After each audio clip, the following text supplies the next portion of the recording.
The land breathed heat. It was a living thing, this Arizona territory, and its breath was the wind that scoured the red earth into a fine, stinging dust. The wind never truly slept. It whispered through the skeletal arms of saguaro and hissed across flats of cracked, thirsty clay. It carried the scent of sun-baked creosote and the distant, lonely cry of a hawk painting circles in a sky the color of faded turquoise. For Elias Nighthawk, this was the only language that had never lied to him. He sat motionless on a high bluff overlooking the winding ribbon of a wagon trail, a place where the world fell away into a haze of rock and shimmering air.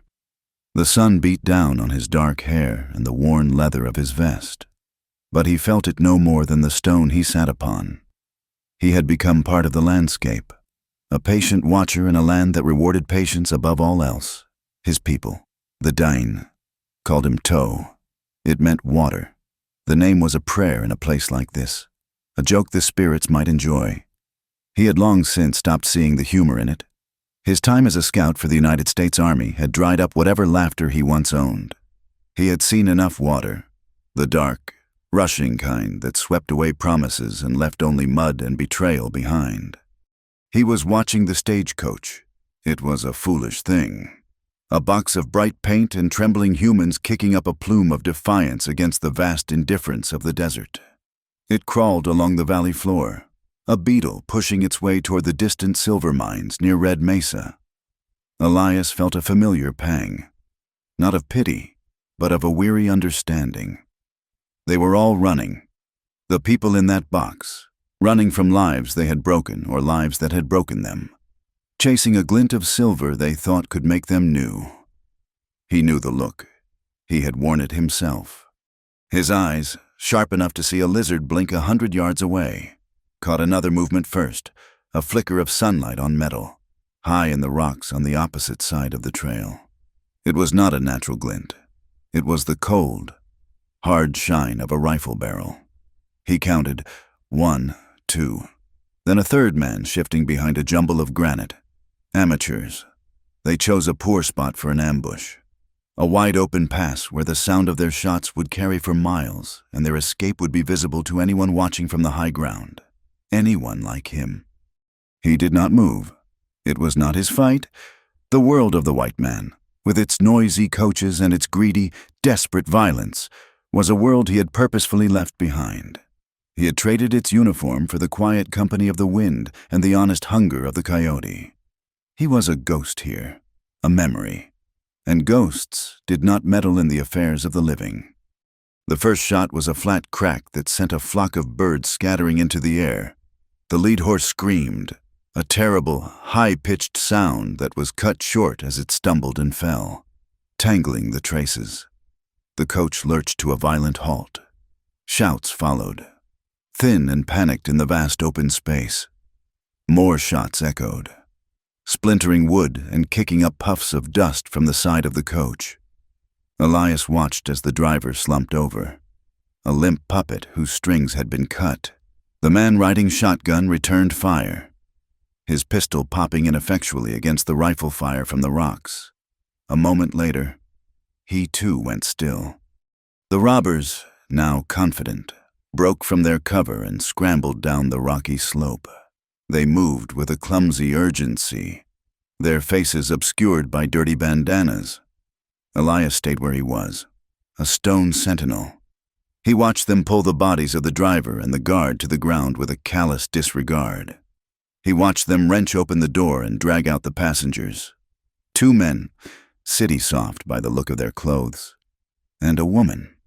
Even from this distance, he could see the defiant stiffness in her posture. Her bonnet had been knocked askew, and a spill of dark blonde hair caught the afternoon sun. While the 2 men raised their hands in trembling surrender, she stood her ground. One of the bandits shoved her. She did not fall. She stumbled back a step, her head held high. Elias felt an unwelcome flicker of something shift inside his chest. It was the ghost of the man he used to be, the scout who was paid to protect fools like these from the consequences of their own blindness. He watched them rifle through the passengers' pockets and luggage, tossing aside what they did not want. He watched one of the bandits grow angry with the woman, who seemed to be refusing him something. The man raised his hand. Elias drew a slow, deep breath, the hot, dusty air filling his lungs. The woman's defiance was a foolish thing, a beautiful, foolish thing that was going to get her killed. The bandit struck her. Her head snapped to the side, and she finally fell to her knees in the red dust. Another bandit, the clear leader, barked an order. They were taking too long. He gestured for his men to finish their work. A shot rang out, and one of the male passengers crumpled. The other cried out, a sound of pure terror, before a second shot silenced him. The bandits grabbed the mail sacks and the strongbox from the coach, their prize secured. The leader looked down at the woman on the ground. A piece of unfinished business. He raised his pistol. Elias was moving before he had made a conscious decision to do so. He flowed down the back of the bluff with the silent speed of a mountain lion, his moccasins making no sound on the rock and sand. He circled wide, using the terrain as cover, his old training taking over his body, moving it with an economy and purpose that felt like a half-forgotten dream. He was not a warrior anymore. He was just a man who knew the geometry of death. He reached the cover of a thicket of mesquite a short distance from the scene of the carnage. He unslung the Winchester from his back. It felt heavier than he remembered. The leader was speaking to the woman, his voice a low growl that the wind carried away. He gestured with his gun toward the rocks. Away from the trail, he wanted to take her. A flicker of black rage, hot and sudden, coiled in Elias's gut. He rested the rifle on the branch of a dead tree, took aim, and let the desert's breath out of his lungs. He fired. The leader's hat flew from his head. The man spun around, clutching his ear, cursing in a way that was both shocked and furious. He fired his pistol wildly in the direction of the shot. His two companions, startled, grabbed their rifles and looked for a target they could not see. Elias was already gone, melting back into the landscape, circling to a new position. He did not want to kill them. Not yet. Killing was a messy, final thing. He simply wanted them to leave. He fired again, the bullet ricocheting off a rock near the second man's feet. The sound was the only thing that existed in the sudden, ringing silence. The bandits were spooked now. They were robbers, not fighters. They had not signed on for a battle with a ghost in the rocks. The leader shouted, a string of curses and commands. He looked at the coach, then at the woman, his greed warring with his fear. Fear won. He and his men scrambled for their horses, leaving their loot, save for what they had in their pockets, behind them. They spurred their mounts into a gallop, disappearing back the way the coach had come, swallowed by the dust and the distance. Elias waited until the sound of their hoofbeats faded completely, leaving only the sad whisper of the wind blowing through the silent coach. He emerged from the rocks, his rifle held loosely at his side. The scene was worse up close. The smell of gunpowder and blood hung heavy in the air, a foul perfume. The bodies lay where they had fallen, their lives spilling out to stain the thirsty ground. He paid them no mind. His eyes were on the woman. She was still on her knees, her body trembling. Her gaze was fixed on the empty space where the bandits had been. She seemed unaware of his approach until his shadow fell over her. She looked up, her eyes wide with a terror that did not distinguish between one threat and another. To her, he was just a new shape of the violence that had just shattered her world. An Indian, a savage, appearing from the rocks as if summoned from the earth itself. Her face, pale beneath a smear of dirt, was a mask of fear. He stopped a few feet away, giving her space. He saw the dark stain spreading on the side of her dress, high on her thigh. A stray bullet, or perhaps a piece of shrapnel from the splintered coach. It was not a good wound. He had seen wounds like it before. He knew what the heat and the flies could do to a person out here. He spoke to her, not in English, but in the soft, rhythmic cadence of the Dine language. His voice was calm, a low murmur meant to soothe a frightened animal. Of course, did not understand the words. She only stared, her breath catching in her throat. He pointed to the sky. The sun was sinking lower, and the wind was picking up, carrying a different edge to it now. A cooler, more sinister weight. A storm was coming. A real storm. One of the sandstorms that could strip flesh from bone and bury a man alive. She tried to stand, to scramble away from him, but her leg gave out, and she cried out in pain, collapsing back into the dust. He knew then that she had no choice, and neither did he. He could not leave her here. The ghost inside him would not allow it. He walked back to the coach and pulled a canvas tarp from its storage boot. It was dusty and smelled of horses, but it would have to do. He fashioned a crude shelter against the side of a large boulder, a place that would offer some meager protection from the coming fury of the wind. Then he returned to her. She watched him with wide, terrified eyes as he approached. He knelt beside her, moving slowly, his hands kept in plain sight. He spoke again, this time in the clipped, functional English he had learned in the army. He told her she was hurt. He told her a storm was coming. He told her he had to move her. She shook her head, trying to push herself backward, her hands scrabbling in the dirt. Her fear was a wall between them, thick and unbreachable. He did not have time for the wall. The sky was turning a bruised, sickly yellow. The wind was beginning to howl. He reached for her, and she flinched as if struck, ignoring her resistance. He slid one arm beneath her shoulders and the other under her knees. He lifted her.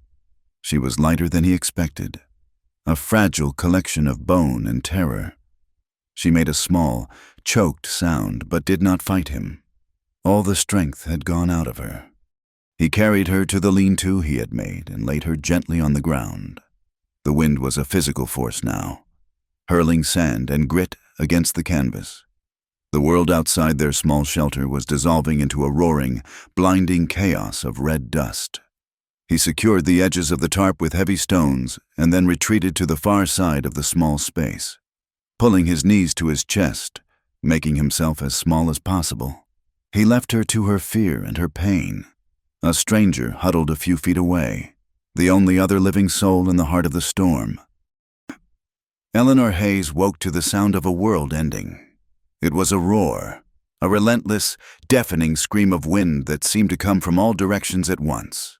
Grit was in her mouth, her eyes, her hair.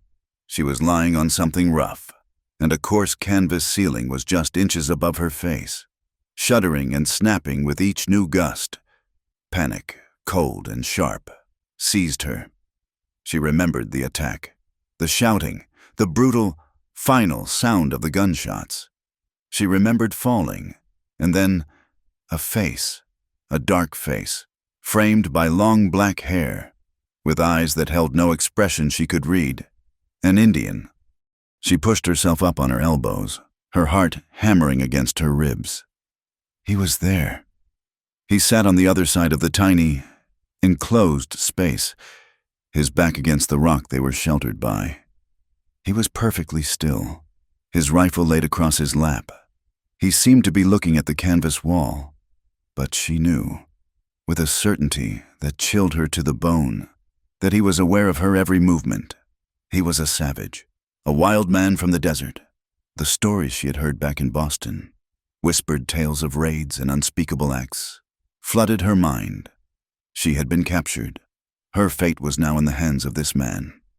Her whole body ached, but a sharp, specific pain flared in her right thigh. She looked down.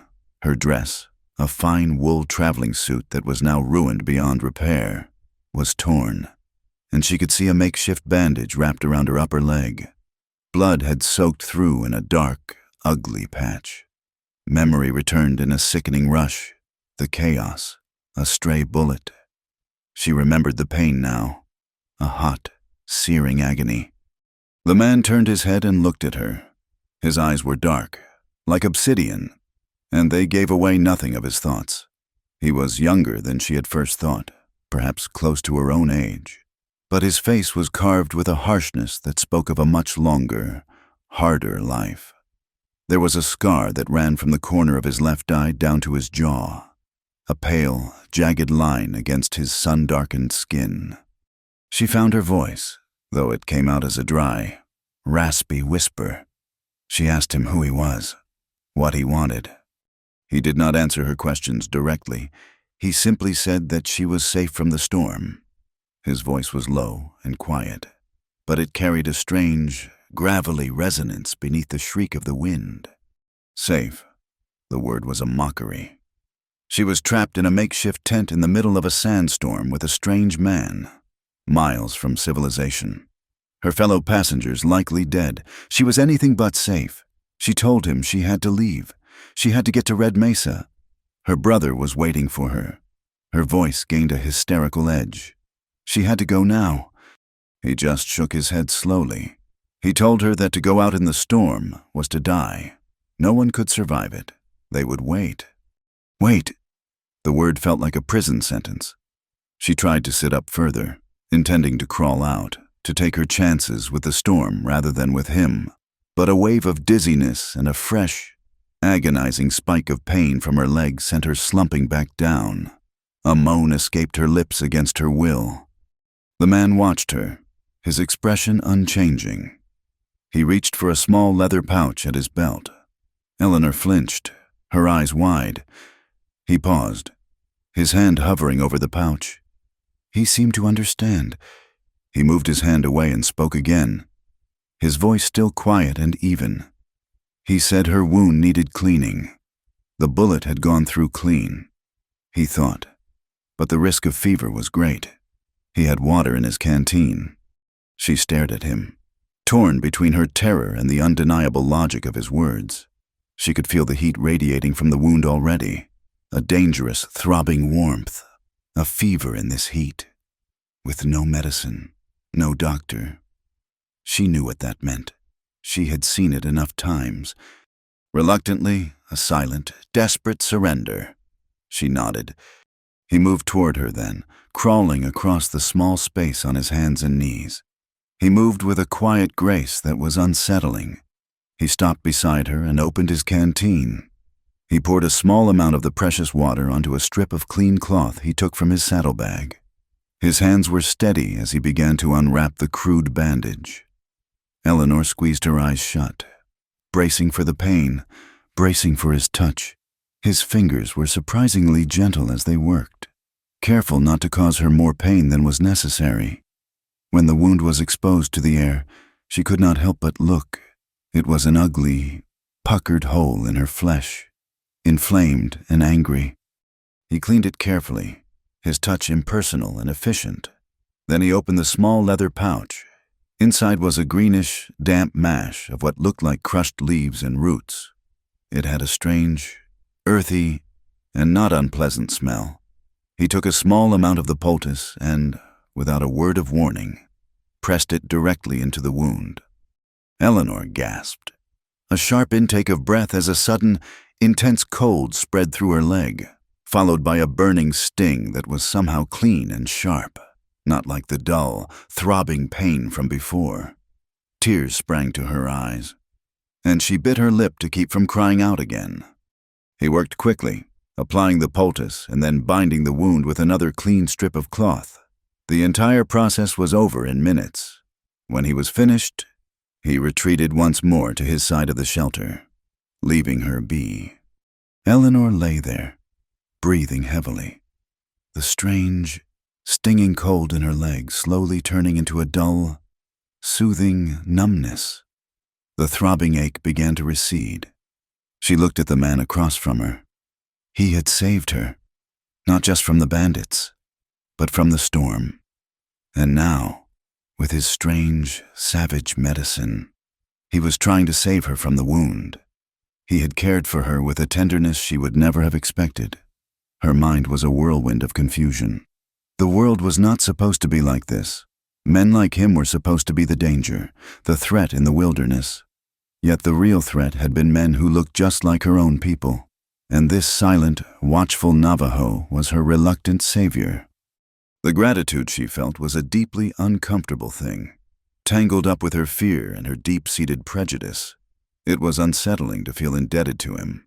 It was embarrassing to have been so helpless, so utterly dependent on him for her survival.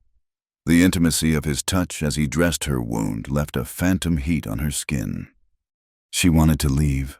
The urge was a frantic bird beating its wings inside her chest. She wanted the familiarity of her own world, of people who spoke her language and followed her rules. She told him again, her voice stronger now, that she had to get to Red Mesa as soon as the storm passed. He looked at her, and for the first time, she saw a flicker of something in his eyes. It was not anger or impatience. It was a profound weariness, the look of a man who had explained the obvious too many times before. He said that when the storm was over, he would take her to her people, but for now, they would wait.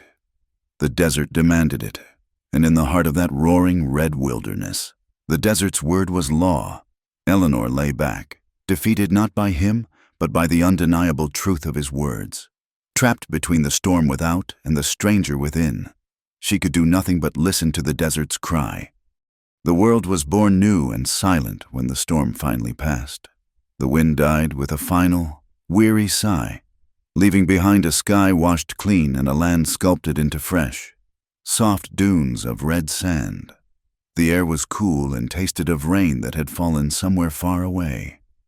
Elias emerged from the shelter first, a dark figure against the bright, morning sun.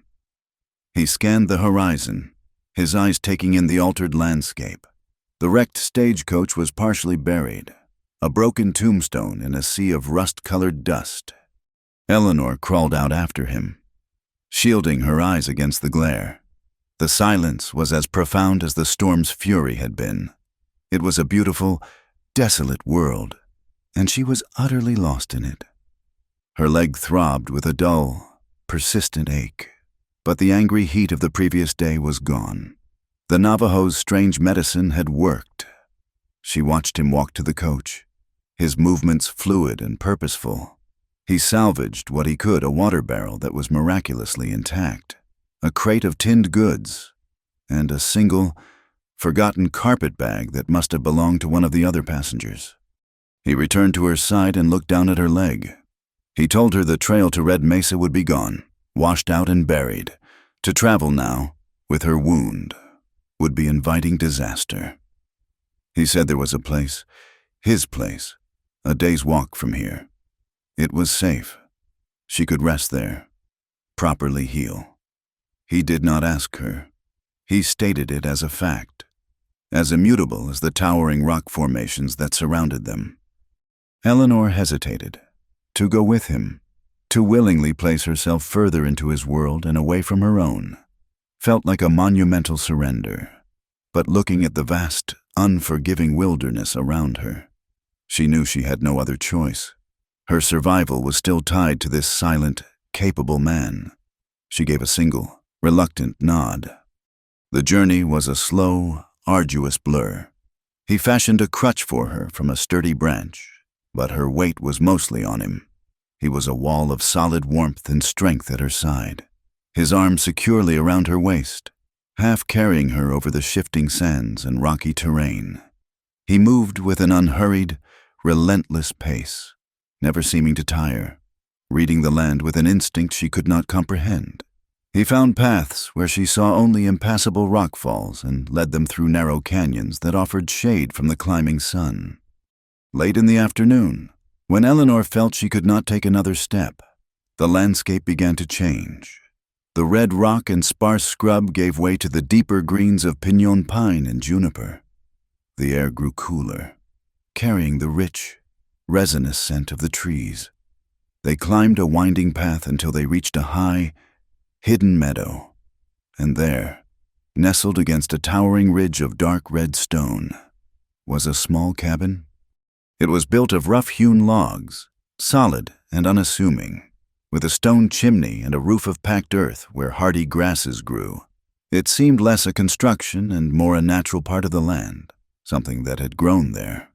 As they approached, a shape detached itself from the shadows of the porch. It was a wolf, old and gray, with a slight limp and wise yellow eyes. Eleanor's breath caught in her throat. her hand tightening on Elias's arm. Elias made a low sound in his throat, a soft murmur. The wolf's tail gave a slow, lazy wag. He told her not to be afraid. The wolf's name was Ashke, which meant boy in his language. He was old, with no teeth and even less fight left in him. He was only a companion. Ashke padded forward, sniffed at Eleanor's skirts with a dignified curiosity, and then lay down on the porch with a quiet sigh. His duty as a sentry fulfilled. The inside of the cabin was one simple, clean room. A stone fireplace dominated one wall, with a small, neatly swept hearth. There was a sturdy table with 2 chairs, a narrow bed covered with thick wool blankets and furs, and shelves holding a few books, clay pots, and bundles of dried herbs. Everything was spare, functional, and ordered. It was the home of a man who owned little and needed less. Elias settled her into one of the chairs and set about building a fire. He moved with a quiet efficiency that Eleanor was beginning to recognize as his nature. He prepared a meal of jerky and corn cakes, and for the first time in days, Eleanor felt a pang of real hunger. They ate in silence, the only sounds the crackle of the fire and the whisper of the wind in the pines outside. The days that followed fell into a quiet rhythm. Eleanor's leg began to heal, the wound closing cleanly, the swelling going down. Elias changed the dressing each day with his herbal poultice, his touch always gentle and professional. He would leave for hours at a time, disappearing into the forest with his rifle, always returning with a rabbit or a brace of quail. He taught her how to set snares and how to find water. She, in turn, discovered a small stack of books on his shelf. Shakespeare, a copy of the Bible, and a well-worn volume of poetry. It was a discovery that confounded her image of him as an untamed savage. The silence between them began to fill with words. At first, it was just questions and answers. She asked him about the herbs, and he told her their names in the Dine language, explaining their purpose. He asked her about Boston, and she described the crowded streets, the tall buildings, and the gray, cold ocean. A world so alien to this place that it felt like a story she had read rather than a life she had lived. One evening, as she sat by the fire mending a tear in her dress with a needle and thread from his small supply kit, she found the courage to ask him about the scar on his face. He stopped his work, which was sharpening a knife on a whetstone, and for a long moment, he did not speak. The firelight played across his features, making the scar seem deeper. The memory it held darker. When he finally spoke, his voice was flat, devoid of emotion. He told her he had served the United States Army. He was a scout, enlisted to help them track the Apache bands that raided the new settlements. He knew the land better than they did, better than any white man. He could read a trail in a single broken twig or a disturbed stone. He had believed he was helping to forge a peace, a way for the 2 worlds to exist. He had believed the words of the officers who praised his skill and called him a friend. He had led a patrol into a canyon, following the trail of an Apache warrior named Geronimo. But the trail was a lie. It was a trap, not laid by the Apache, but by his own commander. The patrol was ambushed by Mexican gun runners with whom the commander had a secret and profitable arrangement. The soldiers were a sacrifice to protect that secret. Elias was the only one who fought his way out. A bullet had creased his face, leaving the scar as a permanent reminder. He was listed in the Army's records as a deserter, a coward who had abandoned his men. The betrayal was a wound far deeper than the one on his face. He had turned his back on the white man's world that day and had never looked back. His story hung in the small cabin, heavy and dark. Eleanor looked at this man who had been so wronged, who had every reason to hate her and everything she represented, yet had shown her nothing but care. She felt a profound and aching sympathy for him, to bridge the silence, to offer something of herself in return for his painful honesty. She told him about her own past. She told him about her husband. William, he was a good man. a doctor with a kind heart and a belief in justice. He had taken a position in a Boston clinic that served the poor, the factory workers and the Irish immigrants that polite society preferred to ignore. William had discovered that the factory owners were knowingly exposing their workers to dangerous chemicals, causing sickness and death. He had gathered evidence, intending to expose them to the newspapers, but he never got the chance. He was shot one evening while walking home. The police called it a robbery, a random act of violence in a dangerous part of the city. But Eleanor knew it was not. It was an execution, a message. She had felt his absence like a physical wound ever since, a hollow space where her heart used to be, coming west, to find her younger brother Thomas, who worked in the Red Mesa mines, was not a new beginning. It was an escape, a desperate flight from the ghost that haunted the cobblestone streets of her home. They were two ghosts, she realized, sitting together by the fire in a hidden cabin, both running from a world that had betrayed them. In that shared understanding, the last of her fear of him finally dissolved, replaced by a fragile, tentative connection. Several nights later, the cold returned with a vengeance. A sharp, biting wind swept down from the high peaks, rattling the cabin's single window and finding its way through the chinks in the logs. Despite the roaring fire, a deep chill settled in the room. Eleanor woke from a restless sleep, shivering violently. An intense, fiery pain was radiating from her thigh, and a wave of heat washed over her skin. The fever had come. Elias was at her side in an instant. He felt her forehead, his lips tightening into a grim line.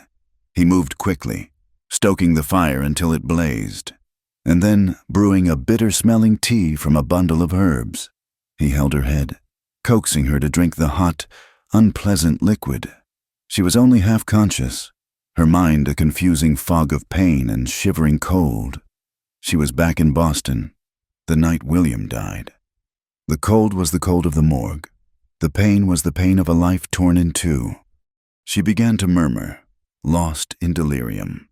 She spoke of William, of the cold rain, of the sound of a gunshot that echoed in her dreams. Elias listened, his face a stoic mask that betrayed nothing of the turmoil inside him.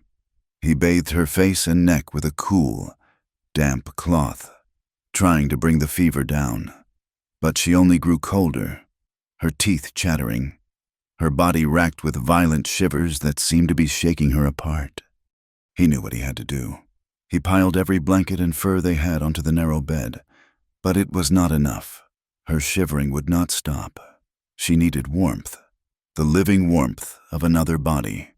With a quiet resolve, he stripped off his vest and shirt and slipped into the bed behind her, pulling the mountain of covers over them both. He gathered her into his arms, pulling her back against his chest. Her body was rigid with cold, but her skin burned with the fever. He held her firmly, trying to pour his own heat, his own life force, into her. She was so small, so fragile in his arms. He could feel the frantic, frightened beating of her heart against his own. He breathed in the scent of her hair, a faint, clean smell beneath the acrid scent of fever. A protective instinct, fierce and powerful, rose in him. Eleanor slowly became aware of the solid warmth surrounding her, a comforting pressure against her back. The shivering began to subside. In her fevered dream, the cold of the Boston street was receding, replaced by a strange, new heat. But the pain was still there, a deep, aching hurt that was both in her leg and in her soul. She shifted in his arms, a small, unconscious movement, and a gasp escaped her lips. "It hurts," she whispered, her voice a raw, broken thing. Her words not for him, but for the ghosts that haunted her. "But I want more." She wanted more than this pain, more than this grief. She wanted more of the life that had been stolen from her. She wanted more of the warmth that was chasing away the endless cold. Elias heard her. The words, torn from the depths of her delirium, struck him with the force of a physical blow. He understood. He understood the desperate human cry for life in the face of unbearable pain. He tightened his hold on her, pulling her even closer, as if to shield her from the entire world. He lowered his head until his lips were next to her ear, his own voice a low, rough whisper that was meant only for her. "You're stronger, sweetheart." The word was unfamiliar on his tongue, a piece of a language he rarely used, but it felt right.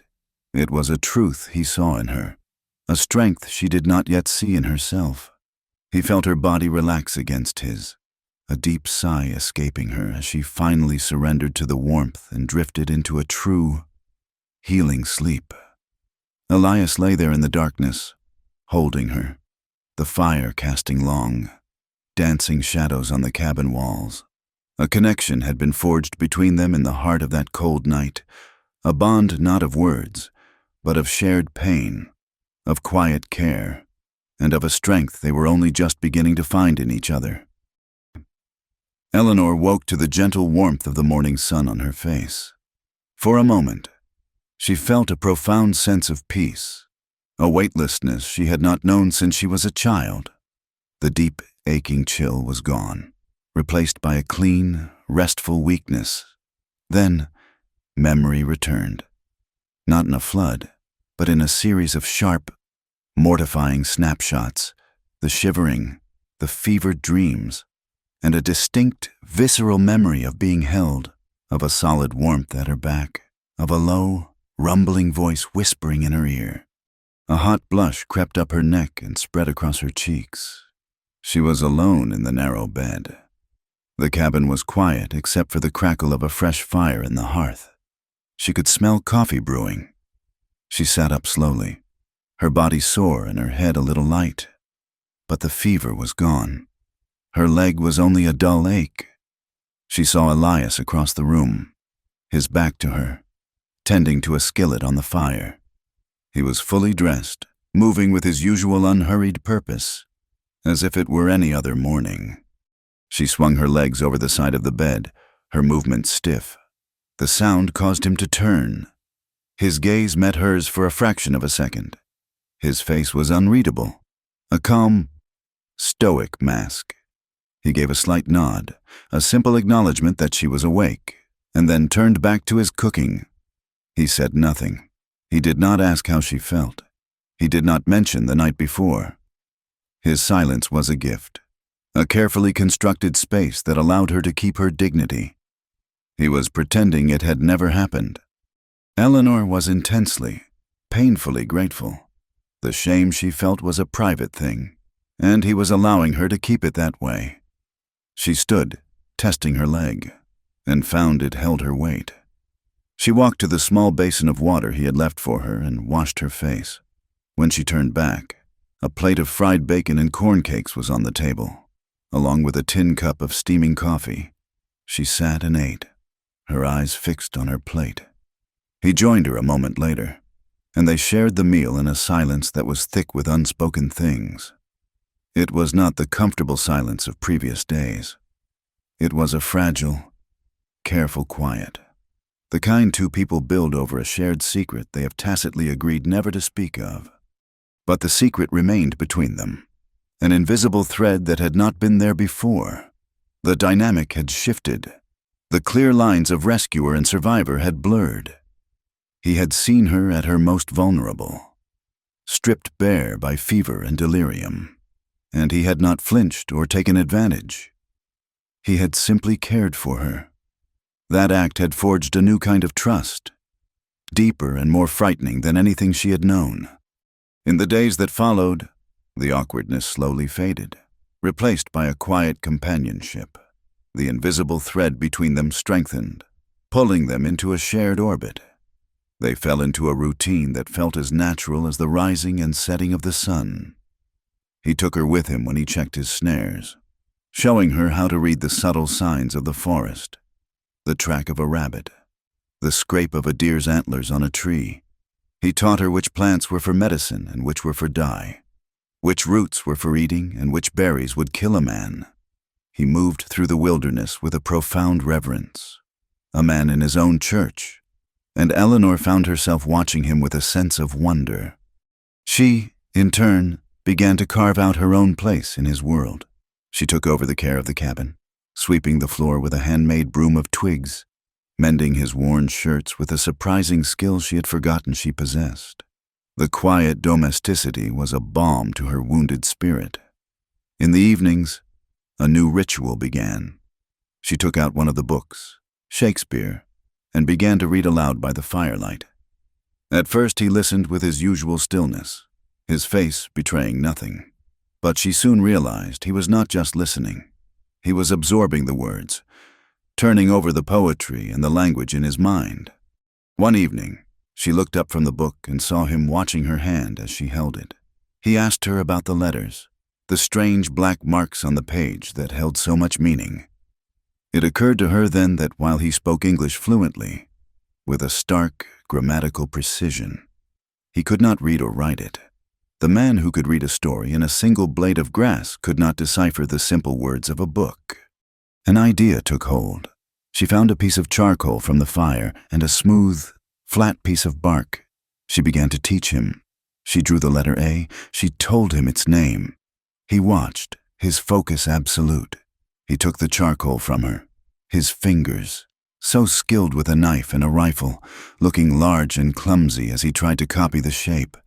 His first attempt was shaky, but he persisted, his jaw set in concentration, until he had formed a perfect letter. They went on like that, night after night, working their way through the alphabet. It was a slow, patient process, a quiet exchange in the flickering firelight. In return, he began to share his own language with her.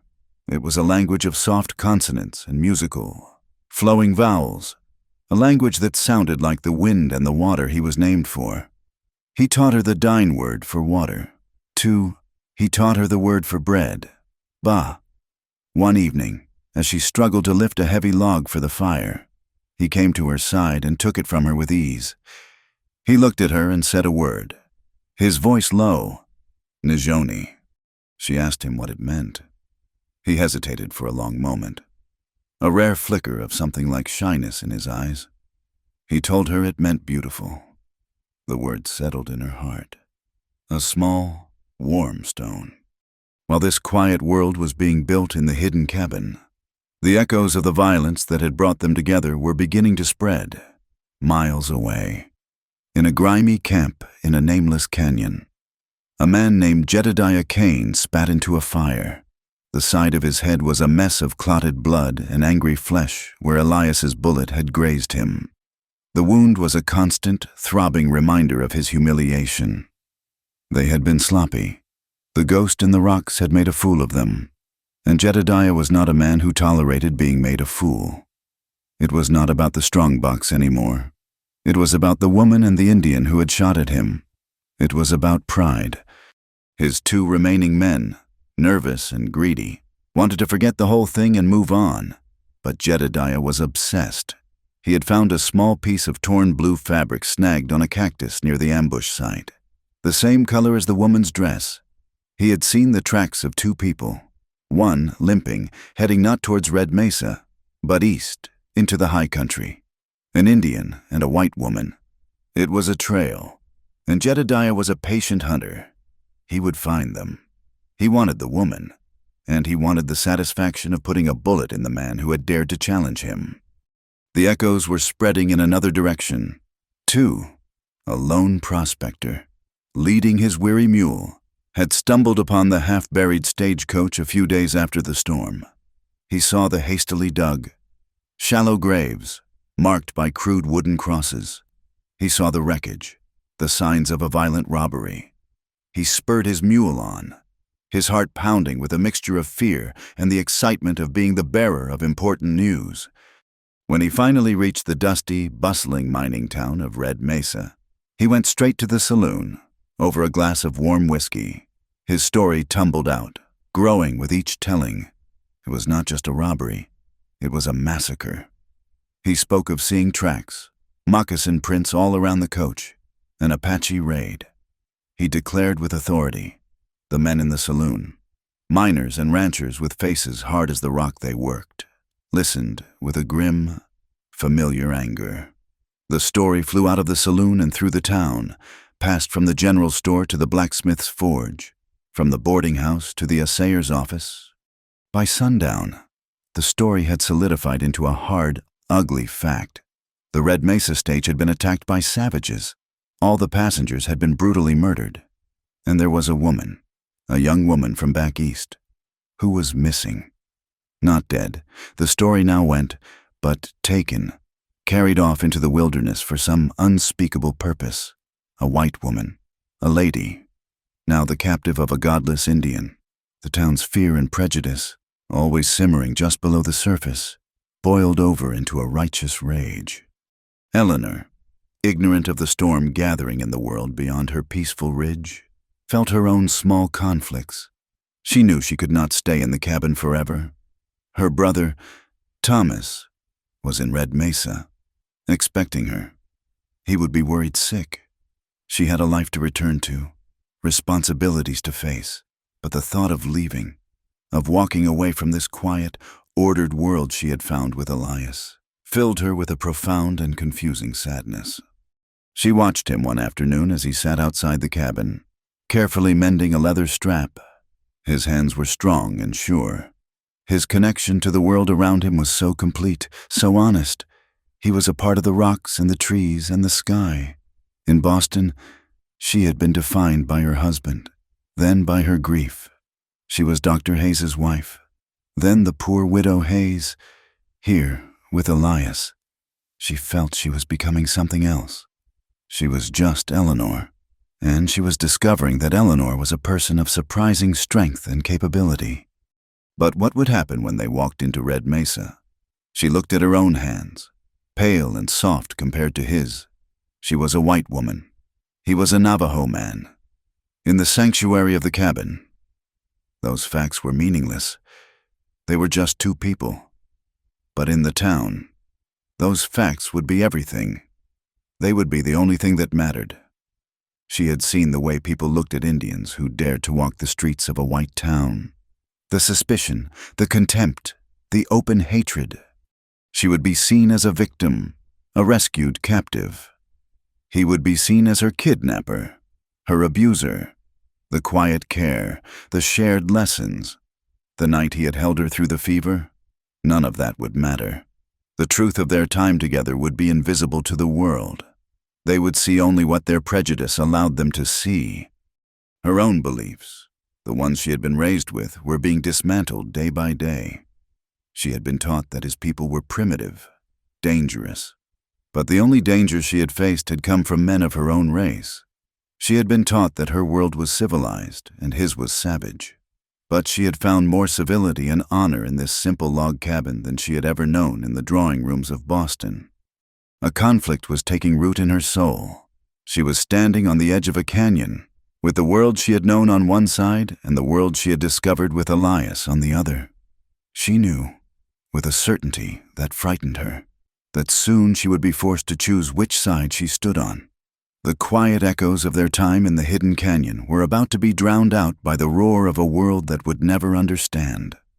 Write Part 4 of the story in English following the memorized outline, about 2,500 words long.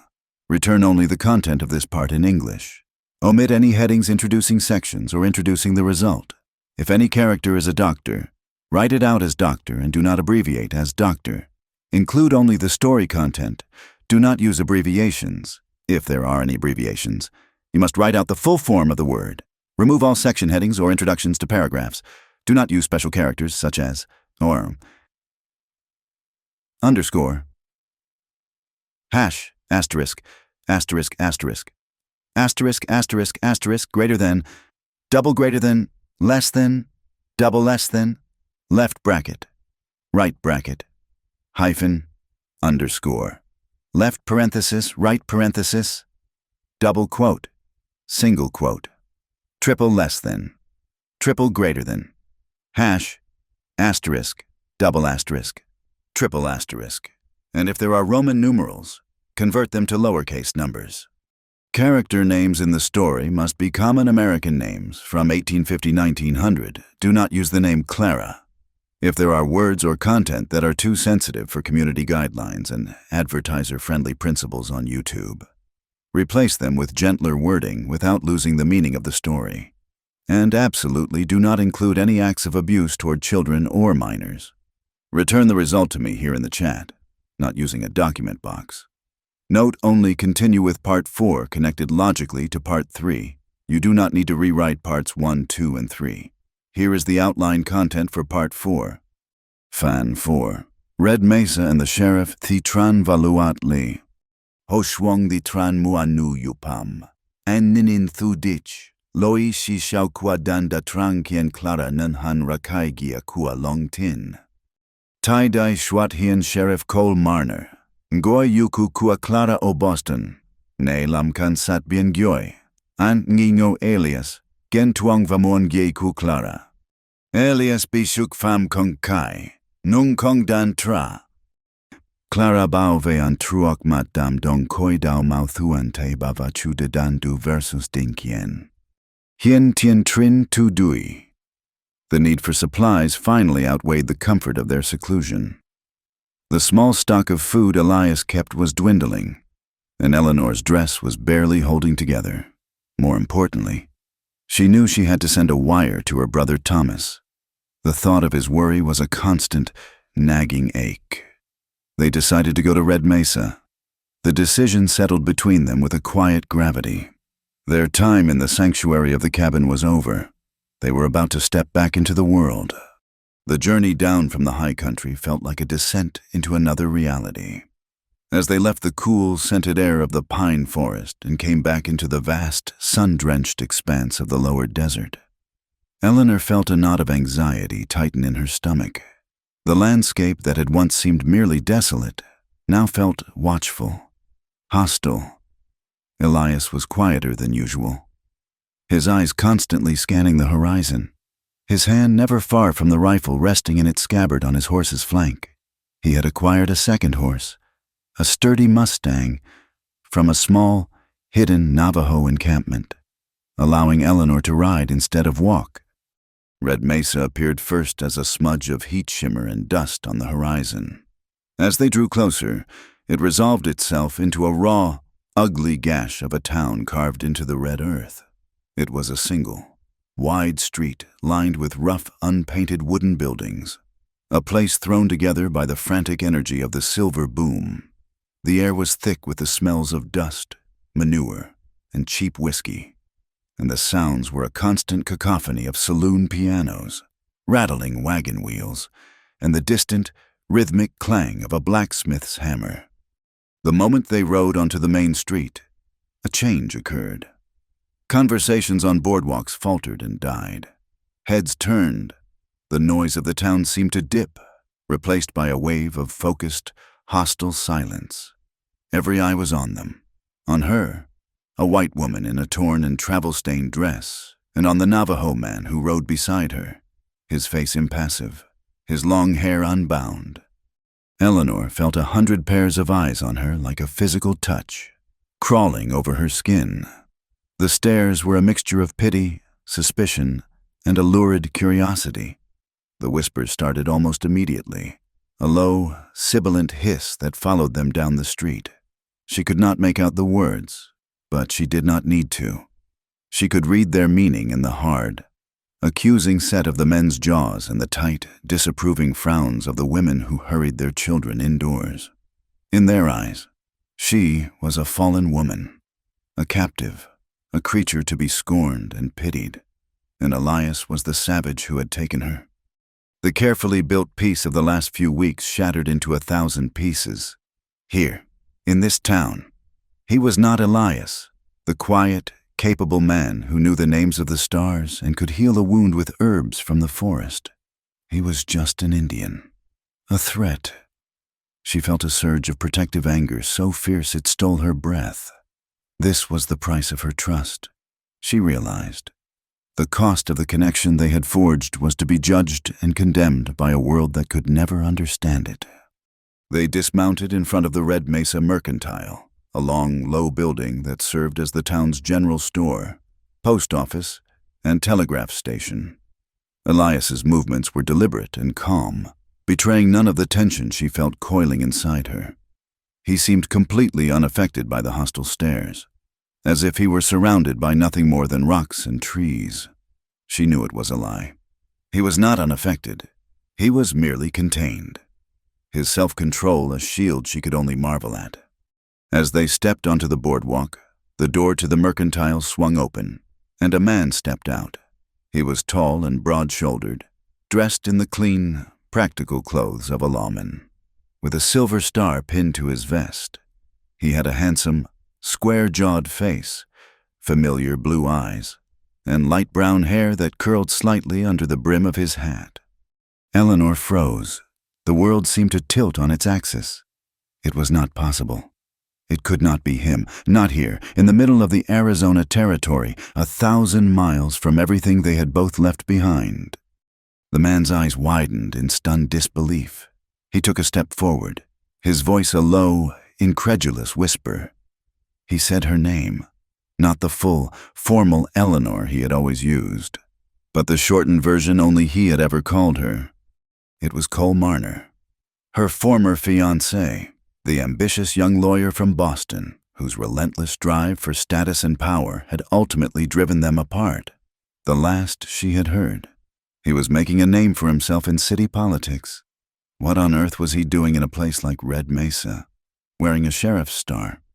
He rushed toward her, his face a mixture of shock, relief, and a dawning, possessive anger. He grabbed her by the arms, his grip surprisingly tight. He demanded to know if she was all right, what had happened. His eyes flickered past her to Elias, who stood motionless a few feet behind her, his face giving nothing away. Cole's gaze hardened, his handsome features twisting into a mask of suspicion and contempt. He looked from Elias's stoic face to Eleanor's torn dress and disheveled appearance, and he came to the only conclusion his mind was capable of making. He asked her what this savage had done to her. His voice was loud, carrying across the street, drawing the already curious townspeople closer. A crowd began to gather, their faces eager and hungry for the drama that was about to unfold. Eleanor found her voice. She told Cole to let go of her, that she was fine. Her words were sharp, and she pulled her arms from his grasp. She tried to explain, to tell him that this was not what it looked like, that Elias had saved her. But Cole was not listening. He was looking at Elias with the cold, righteous fury of a man who saw a clear-cut case of villainy. He saw a white woman in distress and a native man who was obviously her captor. The rumors that had been circulating for days solidified in his mind as absolute truth. He was the hero, the rescuer. He took a step toward Elias, his hand dropping to rest on the butt of the pistol holstered at his hip. He was the law in this town, he announced, his voice booming with authority for the benefit of the crowd. He was placing the Indian under arrest for the abduction of a white woman and for his suspected part in the Stagecoach massacre. A murmur of approval rippled through the onlookers. This was what they had been waiting for. This was justice. Elias did not move. He did not speak. He simply stood there, watching Cole with those dark, unreadable eyes. He looked past the sheriff, his gaze sweeping over the crowd of hostile, accusing faces. He seemed to be measuring the futility of it all. A large, barrel-chested miner, emboldened by the sheriff's stance, pushed his way to the front of the crowd. He was a man with a red, whiskey-flushed face and small, mean eyes. He spat on the boardwalk near Elias's feet. He snarled an insult, a vile suggestion about what happened to white women who were taken by his kind. The words were a physical blow, heavy and ugly. Eleanor flinched as if she had been struck. She saw Elias's jaw tighten, a barely perceptible flicker of a muscle beneath the sun-darkened skin. His hands, which had been resting loosely at his sides, curled ever so slightly into fists. For a terrifying second, she thought he would react, that the years of contained anger and injustice would finally explode. The miner took another step forward, puffing out his chest, ready for a fight. But Elias did nothing. He held the man's hateful gaze for a long moment, And then he seemed to dismiss him, to look straight through him as if he were nothing more than a puff of dust in the wind. He uncurled his hands. He would not give them the satisfaction.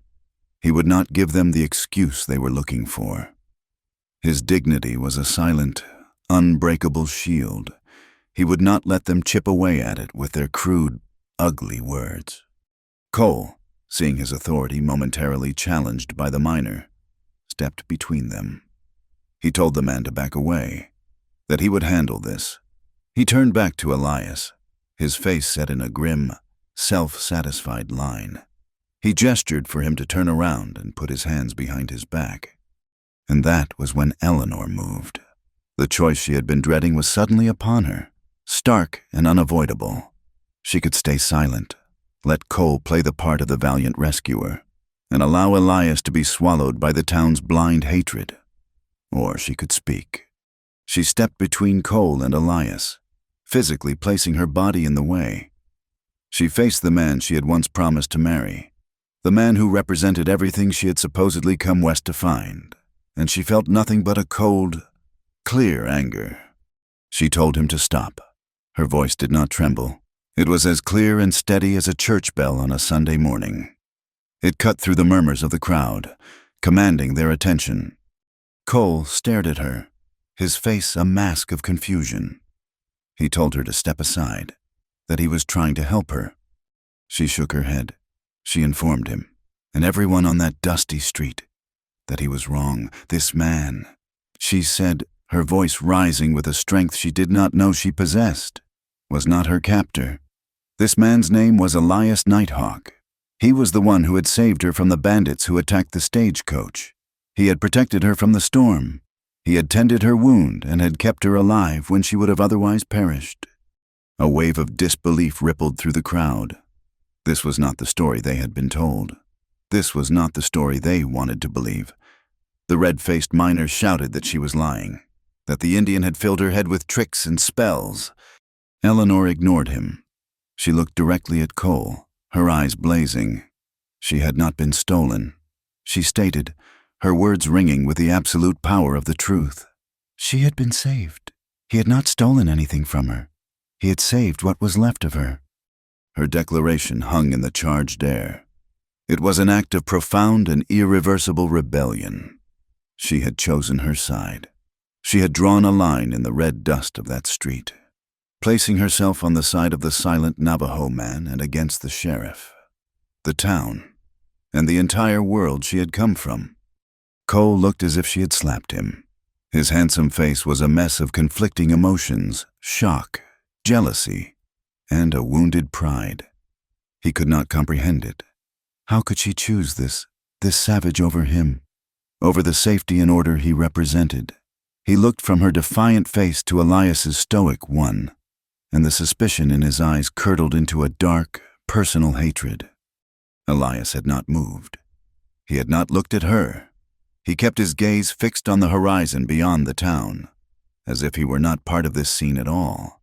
But Eleanor sensed a change in him, a subtle shift in the way he held himself. A tension he had been holding for years seemed to ease. Just for a moment. He had stood alone against the world for so long. Now, for the first time, someone was standing with him. The ride back to the cabin was a journey through a landscape of suffocating silence. The angry shouts and hateful whispers of Red Mesa seemed to cling to them, a foul dust that even the clean desert wind could not blow away. Eleanor rode beside Elias, acutely aware of the rigid set of his shoulders, the way his eyes never stopped moving, scanning the rocks and the horizon.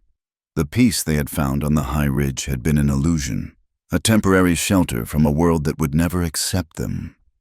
Now the world had found them, and its ugliness had followed them home. They did not speak of what had happened. There were no words for the humiliation, for the raw, gaping wound that had been torn open by Cole Marner's accusations and the town's blind prejudice. Eleanor's defense of Elias had been a necessary, instinctive act, but she knew it had changed everything. It had drawn a battle line, and in doing so, had made them both targets. The cabin. When they finally reached it in the deep blue twilight, no longer felt like a sanctuary. It felt like a trap. Ashke greeted them with his usual quiet dignity, but the old wolf seemed restless, pacing the length of the porch and sniffing at the air. Elias dismounted and laid a hand on the wolf's head, murmuring something in his own language. He unloaded their meager supplies with a grim efficiency, his movements tight with a contained energy that unnerved Eleanor. The unspoken tension was a third presence in the small room, a guest who had followed them from town. They ate a cold meal of biscuits and dried meat, the silence stretching between them. Eleanor wanted to say something, to offer some comfort, but she did not know how. The gulf between their two worlds, which had seemed to vanish in the quiet intimacy of the cabin, had been ripped open again, and it now seemed a vast and impassable canyon. After they had eaten, Elias took his rifle and went to sit on the porch, a silent sentinel in the gathering dark. Ashke lay at his feet, his yellow eyes fixed on the shadows of the surrounding pines, a low growl occasionally rumbling in his chest. Eleanor stayed inside, her nerves stretched thin. She tried to read, but the words on the page were a meaningless jumble. Every gust of wind in the trees sounded like a footstep. Every snap of a twig sounded like the cocking of a hammer. She knew, with a chilling certainty, that this was not over. The echoes of their confrontation in town were still rolling through the hills, seeking them out.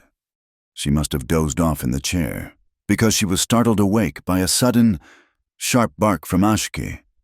It was not his usual greeting. It was a sound of urgent, violent warning, cut short by a sickening thud and a pained yelp that faded into a whimper. Before Eleanor could even process what had happened, the night exploded. The cabin's single window shattered inward, spraying glass across the floor. A gunshot boomed, the sound deafening in the enclosed space, and a splinter of wood flew from the wall near Eleanor's head. She screamed, dropping to the floor, her heart hammering against her ribs. Elias was already moving. He had come through the door in a low crouch the instant the window broke, a fluid shadow in the dim firelight. He did not waste time with words. He shoved his spare rifle into her hands, his eyes burning with a cold, lethal intensity. He told her to stay down, his voice a low, hard command. Another shot ripped through the thin wooden wall. Elias was on the other side of the room, flattened against the wall beside the door, his own rifle at the ready. He was using the darkness as a weapon, a shield. Eleanor, trembling, crawled behind the heavy wooden table, clutching the rifle he had given her. It was heavy and unfamiliar in her hands. A man's voice, coarse and triumphant, called out from the darkness. It was a name, Jedediah. He was mocking Elias, taunting him to come out and face him. Eleanor recognized the voice. It belonged to the leader of the bandits, the man with the wounded ear. They had found them. Elias did not answer. He remained perfectly still, a predator waiting, his breathing slow and even. Two men, emboldened by the silence, rushed the cabin from opposite sides. It was a foolish, clumsy move. The first one burst through the open doorway, a large, dark silhouette against the moonlit sky. Elias fired once. The man grunted, a sound of profound surprise, and crumpled to the floor. The second attacker tried to come through the broken window. As he scrambled over the sill, Elias was on him, moving with a speed that was terrifying to behold. It was not a gunfight. It was a swift, brutal, and silent struggle. A knife flashed in the firelight. The man made a choked, gurgling sound and then went limp, half in and half out of the window. It was over in seconds. The cabin was plunged back into a ringing silence, broken only by Eleanor's ragged breathing and the smell of gunpowder and death. Elias was a dark shape in the center of the room. He was listening, his head cocked, his body poised. Jedediah was still out there. The leader was smarter than his men. He was not going to rush in. Then came a sound that turned Eleanor's blood to ice. A rough hand clamped over her mouth from behind, and a strong arm snaked around her waist, dragging her backward. Jedediah had not been outside. He had crept in during the chaos, a snake in the shadows. He held her in front of him, a human shield, and pressed the cold, hard barrel of a pistol against her temple. He laughed, a low, ugly sound. He had lost 2 men, but he had the prize he had really come for. He called out to Elias, his voice thick with victory. He told him to drop the rifle, or the woman would be the next one to bleed on his floor. Eleanor saw Elias's face in the flickering light. For the first time since she had met him, she saw his control break. His face was a mask of pure, unrestrained fury. His eyes were black pits of rage, but he was trapped. Jedediah had him, slowly, deliberately. Elias lowered his rifle and placed it on the floor. Jedediah shoved Eleanor toward the door, never taking his eyes off Elias. He warned him not to follow. He had a horse waiting. He would be long gone. He backed out of the cabin, dragging Eleanor with him, her feet stumbling on the porch. She caught a glimpse of poor Ashka, a still, gray shape in the moonlight, and a sob caught in her throat. Then the darkness swallowed them. The journey was a nightmare. Jedediah forced her onto a horse, tying her hands to the saddle horn. He rode hard, pushing his mount through the darkness with a reckless disregard for the treacherous terrain. Eleanor was jostled and thrown about, her body aching, her mind numb with terror. She had been a fool to think they could be safe. She had brought this down on them with her defiance in town. She had made them a target. When the sun finally rose, it revealed a landscape of breathtaking cruelty. They were deep in the Badlands, a maze of cracked earth and scorched rock where nothing grew. The heat was a physical blow. Jedediah Kane finally stopped, letting the horses drink from a scummy, brackish seep of water. He looked at her, his eyes filled with a proprietary, triumphant gleam that made her skin crawl. He told her she was a lot of trouble, but she would be worth it. He also started to talk. He was proud of his cleverness, of his victory, and he talked about Elias. He called him Toe. He said he had known him before, back in the war. They were both scouts for the army, but Jedediah, or Corporal Kane as he was then, was smarter. He knew which way the wind was blowing. He had made a deal with some gun runners, helped set up an ambush for his own patrol. It was a profitable arrangement. But Toe, he had survived. The man was like a ghost, too stubborn to die. Kane had thought he was long gone, a bad memory. But now, fate had brought them back together. Eleanor listened, her horror growing with every word. This was the man who had betrayed Elias, the man who had scarred him, body and soul. This was the ghost he had been running from. And now, because of her, he had to face him again. Elias picked up their trail less than an hour after they had gone. He did not waste time with the dead. He simply moved them outside, his face carved from stone. He gathered water, a pouch of jerky, and his knife. He did not take a horse. A horse would be too slow in the country Kane was heading for, too easy to track. He would go on foot. He was faster that way. He was a hunter, and the man he was hunting had taken a part of him. He moved through the desert like a spirit, a relentless, vengeful force. The sun beat down on him, but he did not feel it. Thirst clawed at his throat, but he ignored it. He was fueled by a single, cold purpose. He read the trail with an instinct that went beyond training. He saw the scuff of a hurried boot print, the unnatural bend of a creosote branch, the depth of the horse's tracks telling him how tired the animal was becoming. He moved without rest, his body a perfectly honed instrument of pursuit. He crossed sun-scorched flats that shimmered with heat, his moccasins silent on the baked earth. He navigated treacherous canyons where rattlesnakes slept in the shade of rocks. The desert was his ally, a familiar, harsh companion. It stripped away everything but the essential, the hunter, the hunted, and the burning need for reunion. He found them late on the second day. Cain had made his camp in a shallow box canyon, a natural trap. He had grown careless, confident that he was not being followed.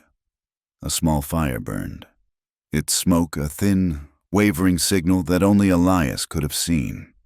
He approached from the high ground, moving from rock to rock with the patience of a mountain lion. He saw Eleanor. She was tied to a stunted skeletal tree near the fire. Cain was a few feet away, cleaning his rifle, his back to the canyon wall. Elias did not use his rifle. A shot would be too quick, too clean. This was a debt that had to be paid up close. He waited for the sun to dip below the canyon rim, plunging the world into long, purple shadows. Then he began his descent, as silent as the shadow itself. Eleanor saw him first. It was just a flicker of movement on the rocks above, a shape that was darker than the shadow it occupied. Her heart leaped into her throat. Hope, fierce and painful, surged through her. She did not make a sound. She did not give him away. She simply watched as the ghost of the canyon came for them. Cain sensed something was wrong a second too late. He looked up from his rifle, a frown of unease on his face. He turned just as Elias dropped from a ledge of rock behind him. The two men collided with a grunt of impact. Cain was bigger and heavier, but Elias was faster, fueled by a rage that had been simmering for years. Cain's rifle went flying. He drew a long knife, and the two men circled each other in the dim firelight, their breaths coming in harsh gasps. It was a fight of brutal efficiency. They were both trained killers. Cain fought with brute strength, his knife slashing in wide, powerful arcs. Elias moved like a dancer, weaving and dodging, his own blade a blur of silver. He was not just fighting a man. He was fighting a memory, a betrayal. Every slash of Cain's knife was a reminder of the ambush, of the men who had died, of the life that had been stolen from him. Cain lunged, and Elias went under his arm, his knife slicing across the man's thigh. Cain roared in pain and fury. He swung wildly, and this time his blade caught Elias high on the arm, a long, shallow gash. Elias barely seemed to notice. He pressed his attack, his movements relentless. He disarmed Cain with a deft twist of his wrist, sending the other man's knife spinning into the darkness. He backed the wounded, unarmed man against the canyon wall. For a long moment, they stood there, chest to chest, their face inches apart. Elias looked into the eyes of the man who had destroyed his life, and he saw nothing but a pathetic, greedy coward. The rage that had driven him across the desert cooled, replaced by a vast, empty contempt. He did not kill him.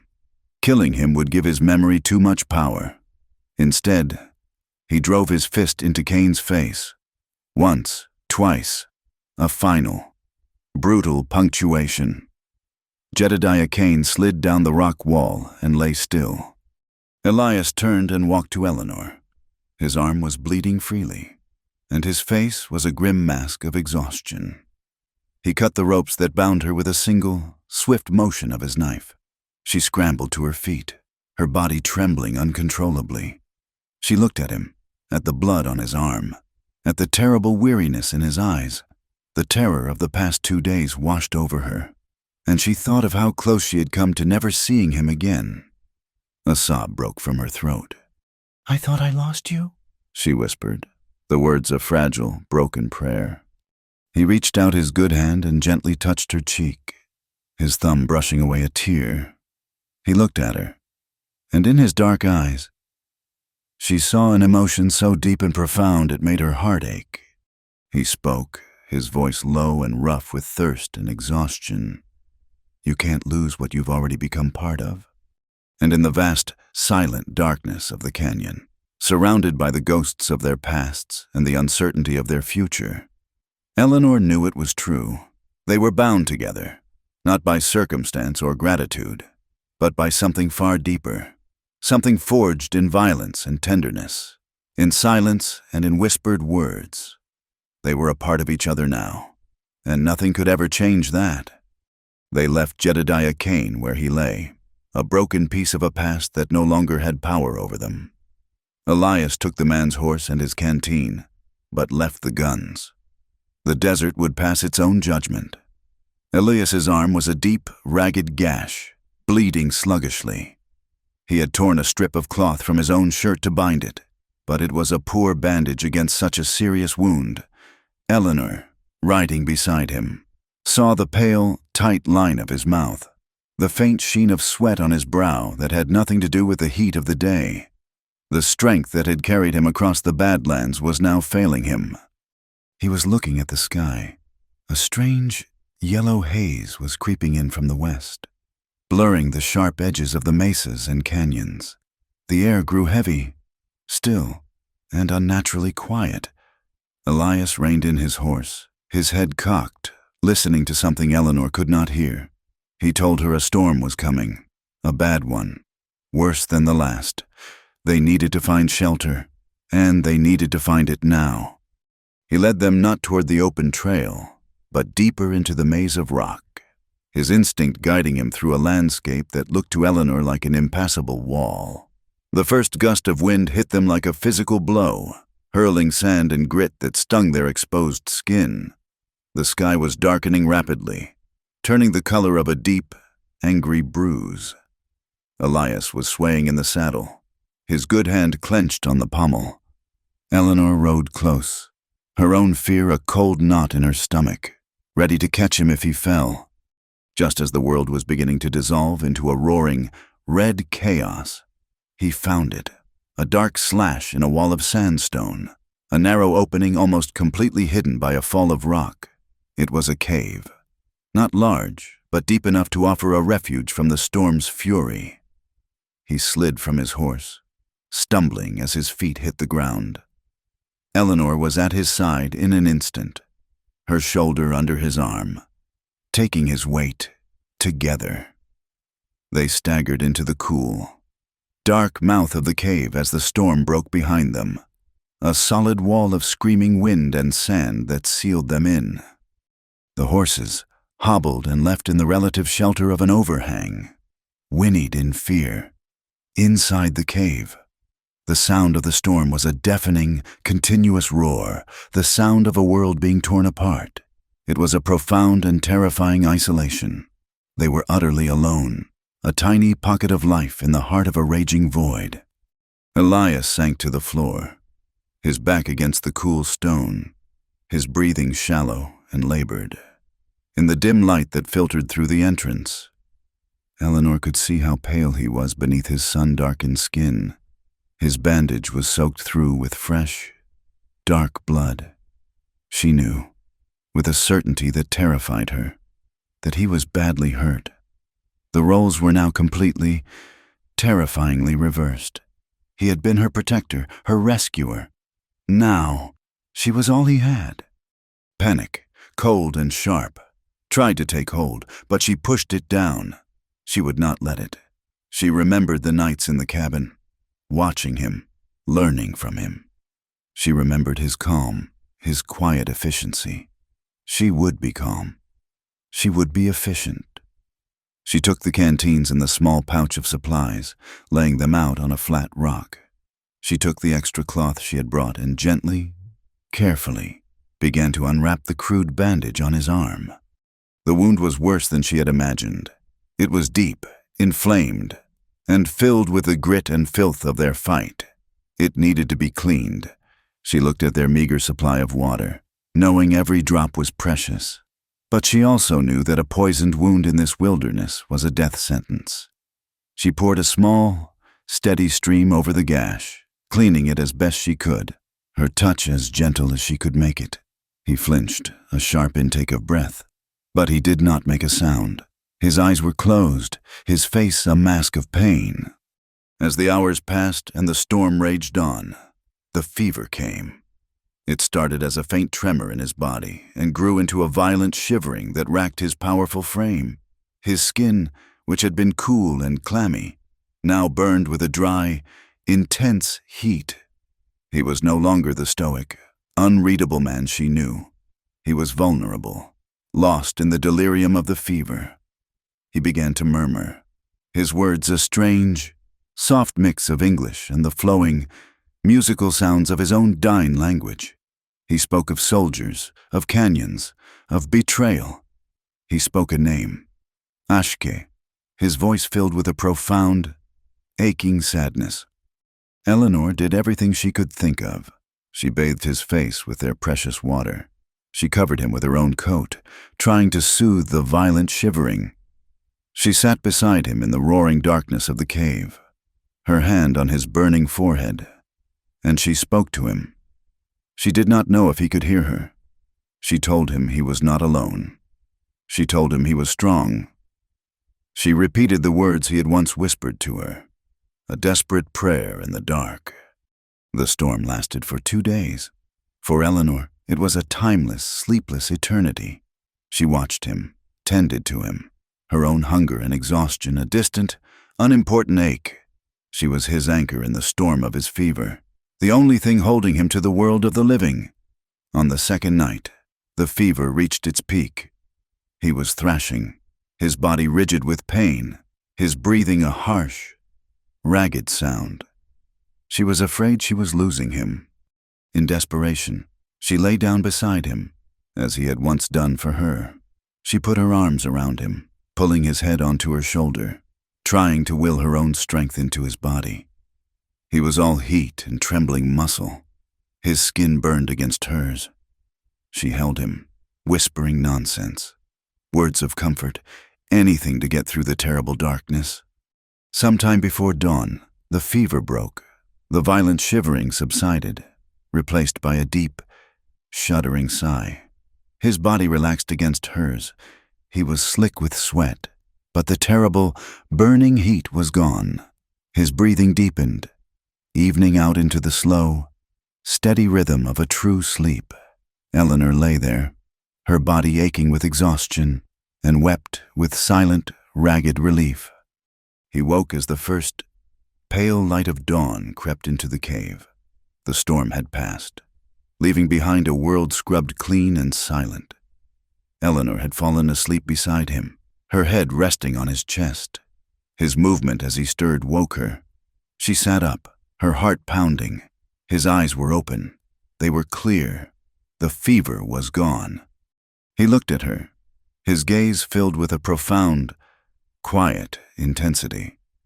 He did not need to ask what had happened. He could see it in the exhaustion etched on her face, in the way she had cared for him. He saw the strength she did not know she possessed. He reached up his good hand and touched her face, his fingers tracing the line of her jaw. It was a touch that held all the words they had never spoken, the tension that had held them in its grip for days, the unspoken fears, the shared trauma, the terrible nearness of death. All of it coalesced in that one, lingering touch. The air in the small cave grew thick, charged with an emotion that was too powerful to be contained any longer. The barriers they had built around their hearts, the walls of grief and betrayal and cultural difference, they all crumbled to dust in that moment. She leaned into his touch, her eyes closing. He drew her down to him, his mouth finding hers. It was not a gentle kiss. It was a kiss of raw, desperate need, of profound, aching gratitude. It was a confirmation of everything that had passed between them. It was a sealing of the bond that had been forged in violence and fear, and tempered by a quiet, unexpected tenderness. What followed was not an act of passion, but an act of survival.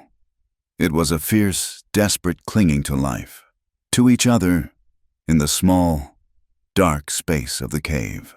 They shed the last of their defenses. Their coming together was a raw, elemental thing, as wild and honest as the desert outside. It was a collision of two lonely, wounded souls who had finally found a safe harbor in each other. There was pain in it, the pain of old scars being touched for the first time, the pain of a vulnerability so profound it was terrifying.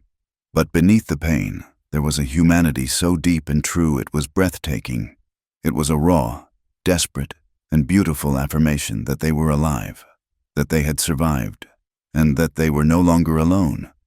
In the quiet aftermath, They lay tangled together, their bodies still slick with sweat, the silence of the desert a soft blanket around them. Eleanor lay with her head on his chest, listening to the slow, steady beat of his heart.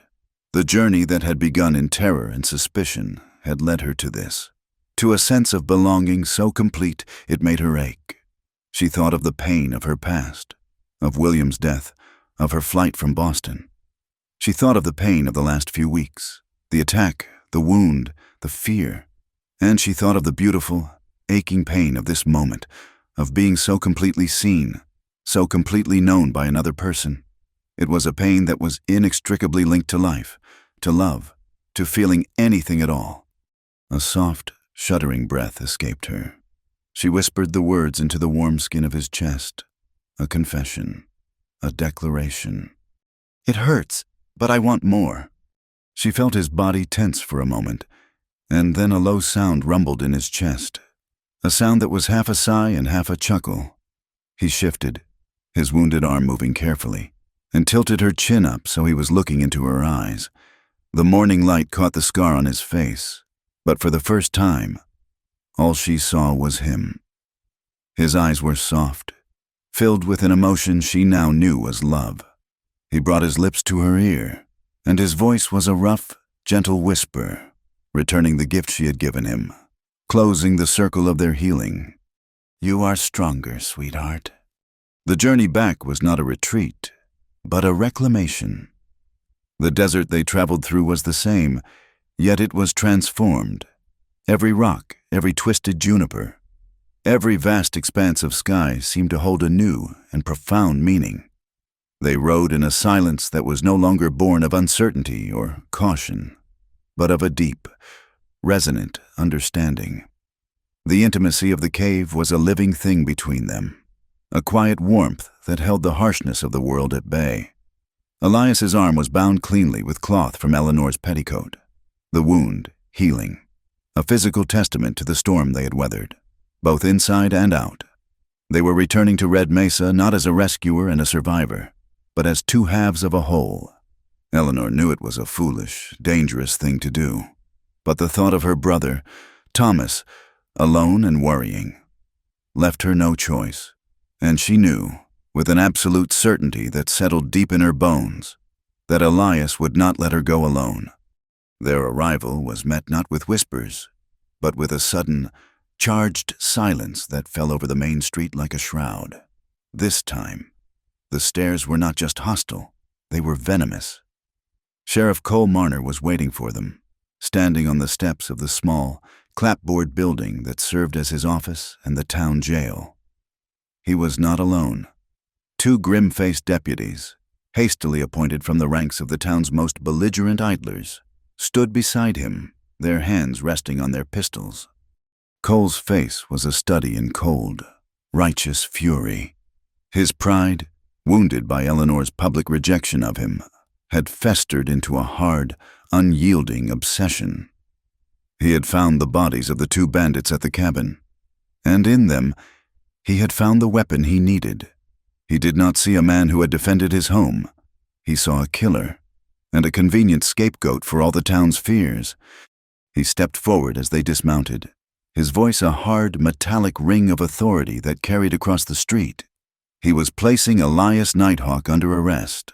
The charge was no longer abduction. It was murder. The murder of two men found shot and stabbed at his homestead. Eleanor stepped in front of Elias, her body a shield, just as she had before. She told Cole he was a fool, that those men had attacked them, that Elias had only been defending her, defending himself. Cole's smile was a thin, cruel slash in his handsome face. He said that was a convenient story, but all he saw was two dead white men and an Indian with a bloody knife and a history of violence. To the people of Red Mesa, that was proof enough. The deputies moved in, their guns drawn. Elias laid a hand on Eleanor's shoulder, a gentle but firm pressure that told her to step aside. He would not have her stand in the path of their guns. He looked at Cole, his gaze level and filled with a calm, weary contempt. He did not resist, as the deputies roughly pulled his arms behind his back and bound them with rope. He did not speak as they shoved him toward the jailhouse. He simply held Eleanor's gaze for a long moment, and in his eyes she saw not fear, but a quiet, unshakable resolve. He trusted her. The trial, if it could be called such a thing, was convened the following afternoon in the town's largest saloon. The gambling tables had been pushed against the walls to make room for benches, and a traveling magistrate, a sour, balding man named Judge Harlan, sat behind the bar, which now served as his bench. The room was packed to overflowing with the miners and merchants of Red Mesa, their faces a uniform mask of grim, self-righteous certainty. The air was thick with the smell of stale beer, sweat, and cheap cigars. It was not a court of law. It was an arena, and the crowd was thirsty for a conviction. Eleanor sat on the front bench, alone. Her brother, Thomas, was not there. When she had gone to the mining office to find him, she was told he had been sent to a remote claim in the mountains a week ago and was not expected back for several more days. The news had been a blow, leaving her feeling utterly isolated. Elias was brought in. His hands still bound, he was made to stand before the judge, a solitary, proud figure in the center of the hostile room. Cole Marner, acting as prosecutor, laid out his case with a smug, theatrical confidence. He told the story the town wanted to hear. He painted Elias as a cunning savage who had preyed upon a lone, vulnerable woman. He described finding the bodies of the two dead men, calling them prospectors who had likely stumbled upon the Indians' lair by accident. He held up Elias's knife, its blade still faintly stained, as the murder weapon. He presented a narrative that was simple, brutal, and utterly false, and the crowd drank it in, nodding in grim agreement. When he was finished, Judge Harlan looked at Elias and asked if he had anything to say for himself. Elias stood silent for a long moment, his gaze sweeping over the sea of hateful faces. He looked at the judge, at Cole, and then his eyes found Eleanor's. He gave a single, almost imperceptible shake of his head. He would not speak. He would not legitimize this farce by participating in it. He would not beg for his life from men who had already condemned him. The judge, irritated by his silence, called the only witness for the prosecution. He called Eleanor Hayes. A murmur went through the crowd as she walked to the front of the room and stood before the bar. Cole looked at her with a confident, possessive smile. He believed he had her trapped. She was a respectable woman, a lady from Boston. Surely she would not risk her reputation, her very safety, by continuing to defend this savage. He asked her to describe how the defendant had abducted her from the stagecoach. Eleanor took a deep breath, her hands clasped in front of her to still their trembling. She looked not at Cole, but at Elias. She drew strength from his quiet dignity, from the unspoken trust that flowed between them. When she spoke, her voice was low, but it carried to every corner of the silent, waiting room. She told them that Elias Nighthawk had not abducted her. He had saved her.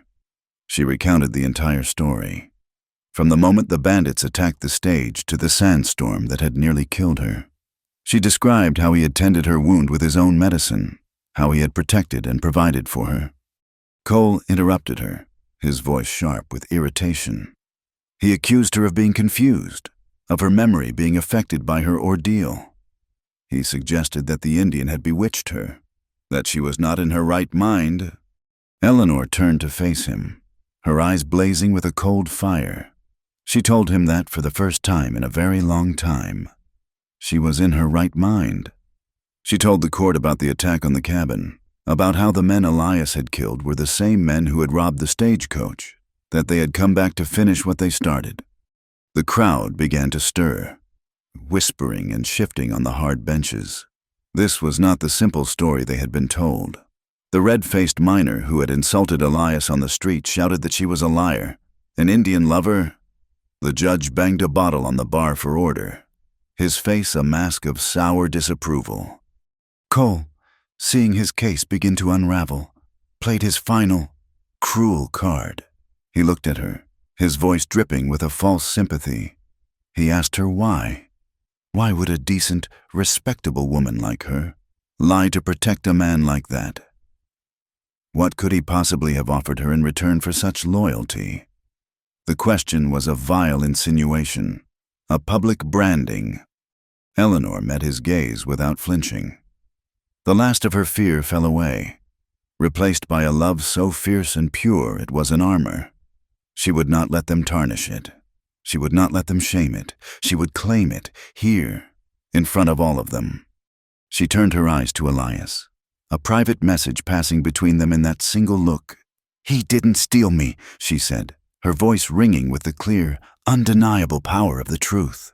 She paused, letting the words sink in, and then she delivered the final, devastating blow to their prejudice. "He saved what was left of me." She spoke of her life in Boston, of her grief, of the emptiness that had followed her west. She told them that in the company of this man, whom they called a savage, she had found a kindness and an honor that she had never known in her own civilized world. She told them she was not his victim, she was his partner, and she loved him. A collective gasp went through the room. It was a scandal. It was an outrage. A white woman, a lady, openly declaring her love for an Indian. The room erupted into a cacophony of angry shouts. Judge Harlan pounded on the bar, his face purple with rage. Cole Marner stood frozen, his face a mask of utter, humiliated disbelief. He had not just lost his case, he had lost her, completely and irrevocably, to the very man he had tried to destroy. In the midst of the chaos, a man stood up from the back of the room. He was a small, wiry man with a deeply lined, sun-beaten face and the calloused hands of a miner.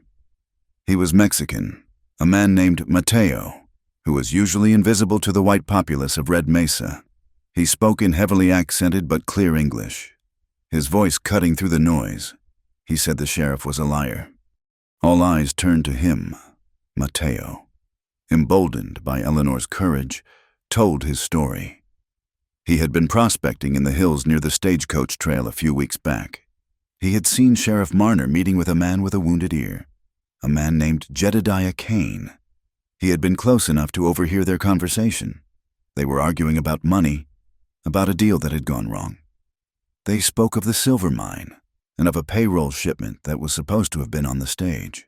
The robbery had not been a random attack. It had been a planned conspiracy, orchestrated by the town's own sheriff. Kane and his men were supposed to steal the payroll, and Cole was to receive a share in exchange for looking the other way. But the payroll had not been on the stage, and Kane had grown greedy. Mateo's testimony fell into the stunned silence of the saloon like a lit stick of dynamite. It explained everything: the sudden appearance of Cole in this remote town, his obsession with the robbery, his determination to see Elias hang for it. He needed a scapegoat to cover his own crime. Cole lunged for the witness, his face a mask of desperate, murderous rage. But two of the more sober men in the crowd, their faces grim with a dawning, reluctant understanding, grabbed him. The authority he had worn like a cloak had been stripped away, revealing the greedy, treacherous man beneath. His reign was over. Judge Harlan, seeing the mood of the crowd turn, acted swiftly to save his own skin. He declared the charges against Elias Nighthawk to be dismissed. He ordered the deputies, who now looked at their former boss with contempt, to take Cole into custody. Elias's ropes were cut. He was a free man. He walked to Eleanor. Ignoring the stares and the murmurs that followed him, he stood before her, and in the middle of that hostile, crowded room, he gently took her hand. The victory was a hollow one. He had been cleared of a crime he did not commit, but nothing had fundamentally changed. As they walked out of the saloon and into the harsh, unforgiving light of the afternoon sun, the people of Red Mesa parted to let them pass. Their faces were no longer filled with open hatred, but with a sullen, grudging resentment. He was innocent of murder, perhaps, but in their eyes, he was still guilty of the far greater crime of being who he was, and she was guilty of loving him. They did not return to the cabin. To go back to that quiet ridge would have been to hide, and they were done hiding. Instead, they took a room at the Red Mesa boarding house, a clean but threadbare establishment run by a stern, silent woman who looked at them with undisguised disapproval, but still took their money. Their presence in the town was a stone dropped into a still pond, creating ripples of discomfort and resentment that touched everyone. They walked the dusty street as if they were on an island, surrounded by a sea of hostile stares and muttered conversations that fell silent as they approached. They were free, but they were prisoners of the town's prejudice. The sky began to reflect the town's mood. The brilliant, sharp blue of the desert heavens gave way to a hazy, bruised yellow. The air grew thick and heavy, pressing down with a suffocating weight that made it difficult to draw a full breath. There was no wind, only a dead, ominous calm. Elias stood at the window of their small room, looking out at the mountains, his body poised and still. He had been watching the sky for hours, a deep unease settling in his features. He told Eleanor that the animals had gone silent, that the air tasted of iron and wet stone. A storm was gathering its strength in the high peaks, a storm of unusual power. The townspeople felt it too. They moved with a hurried, anxious energy, securing shutters, moving livestock to higher ground, their faces tight with a generational knowledge of what such a sky could mean. The first drops of rain fell not as a gentle mist, but as thick, heavy splatters that raised puffs of dust from the street. Then, the sky opened. It was not rain, it was a deluge, a solid, gray curtain of water that fell with a deafening roar. The world beyond their window vanished. The street, baked hard by 1,000 days of relentless sun, could not absorb the sudden flood. Within minutes, the dust turned to a thick, churning mud, and the street itself became a shallow, fast-moving river of reddish-brown water. From their second-story window, they watched as chaos erupted below.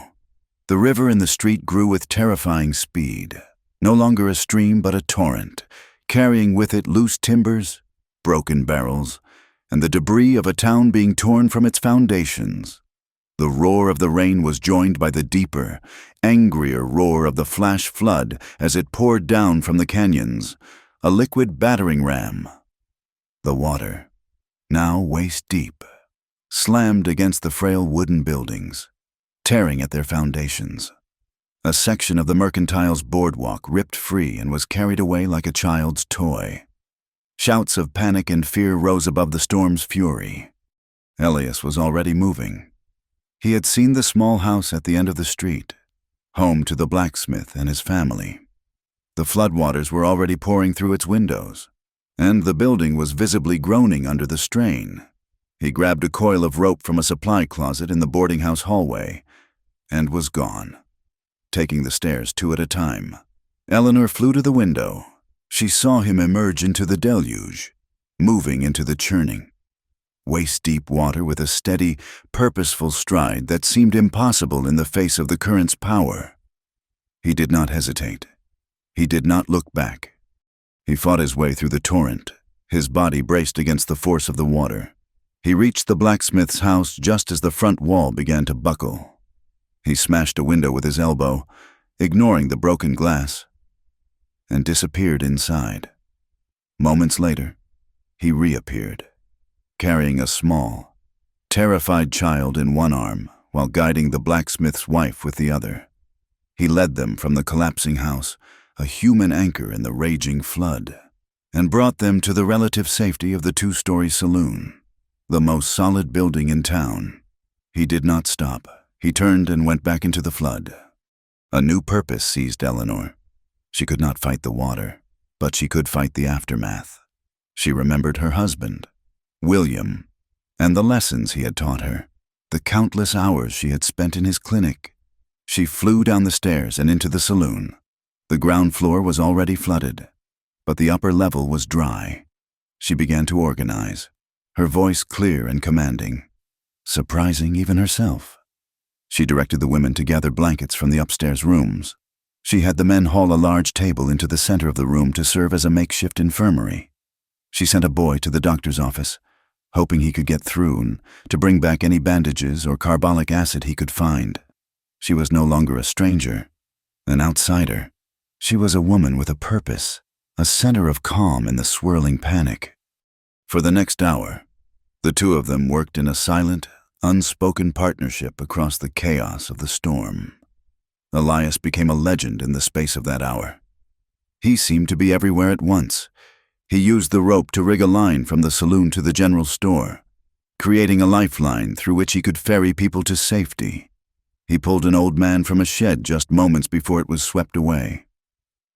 He waded into the churning water to rescue a crate of precious medical supplies that had broken free from the doctor's wagon. The men of the town, who had stood and watched him with contempt only days before, now followed his lead without question. They saw not an Indian, but a man of impossible strength and courage, a man who knew the ways of a world that was suddenly trying to kill them. The injured began to arrive at Eleanor's makeshift clinic. She cleaned and bandaged cuts. She splinted a broken arm. She calmed a frightened mother whose child had swallowed a mouthful of muddy water. She worked with a focused intensity, her grief and her fear channeled into a fierce, healing energy. The peak of the flood came with a terrifying surge. A logjam in the canyon above the town must have broken, because a new wall of water, black with mud and debris, swept down the street. It tore the front from the jailhouse as if it were made of paper. From her vantage point at an upstairs window of the saloon, Eleanor saw a figure emerge from the wreckage. It was Cole Marner. He was wild-eyed, his clothes torn, his face a mask of pure, unadulterated hatred. He had a pistol in his hand. He saw Elias, who was in the middle of the street, struggling to secure the rope lifeline that had just snapped. Elias was exposed, vulnerable, his back to the jail. Cole raised the pistol, his arm steady despite the chaos around him. His entire world had been destroyed, and he was staring at the man he blamed for it all. He was going to have his final, murderous justice. Eleanor screamed a warning, but her voice was lost in the roar of the storm. Time seemed to slow. She saw the flash of the gun, a tiny orange blossom in the gray deluge. She saw Elias stumble, not from the bullet, which went wide, but from the force of a large timber that struck him in the back. Carried by the new wave, he went down, disappearing beneath the churning, muddy water. At the same moment, the section of the jailhouse roof that Cole was standing on gave way. With a cry of rage and surprise, he was thrown into the torrent.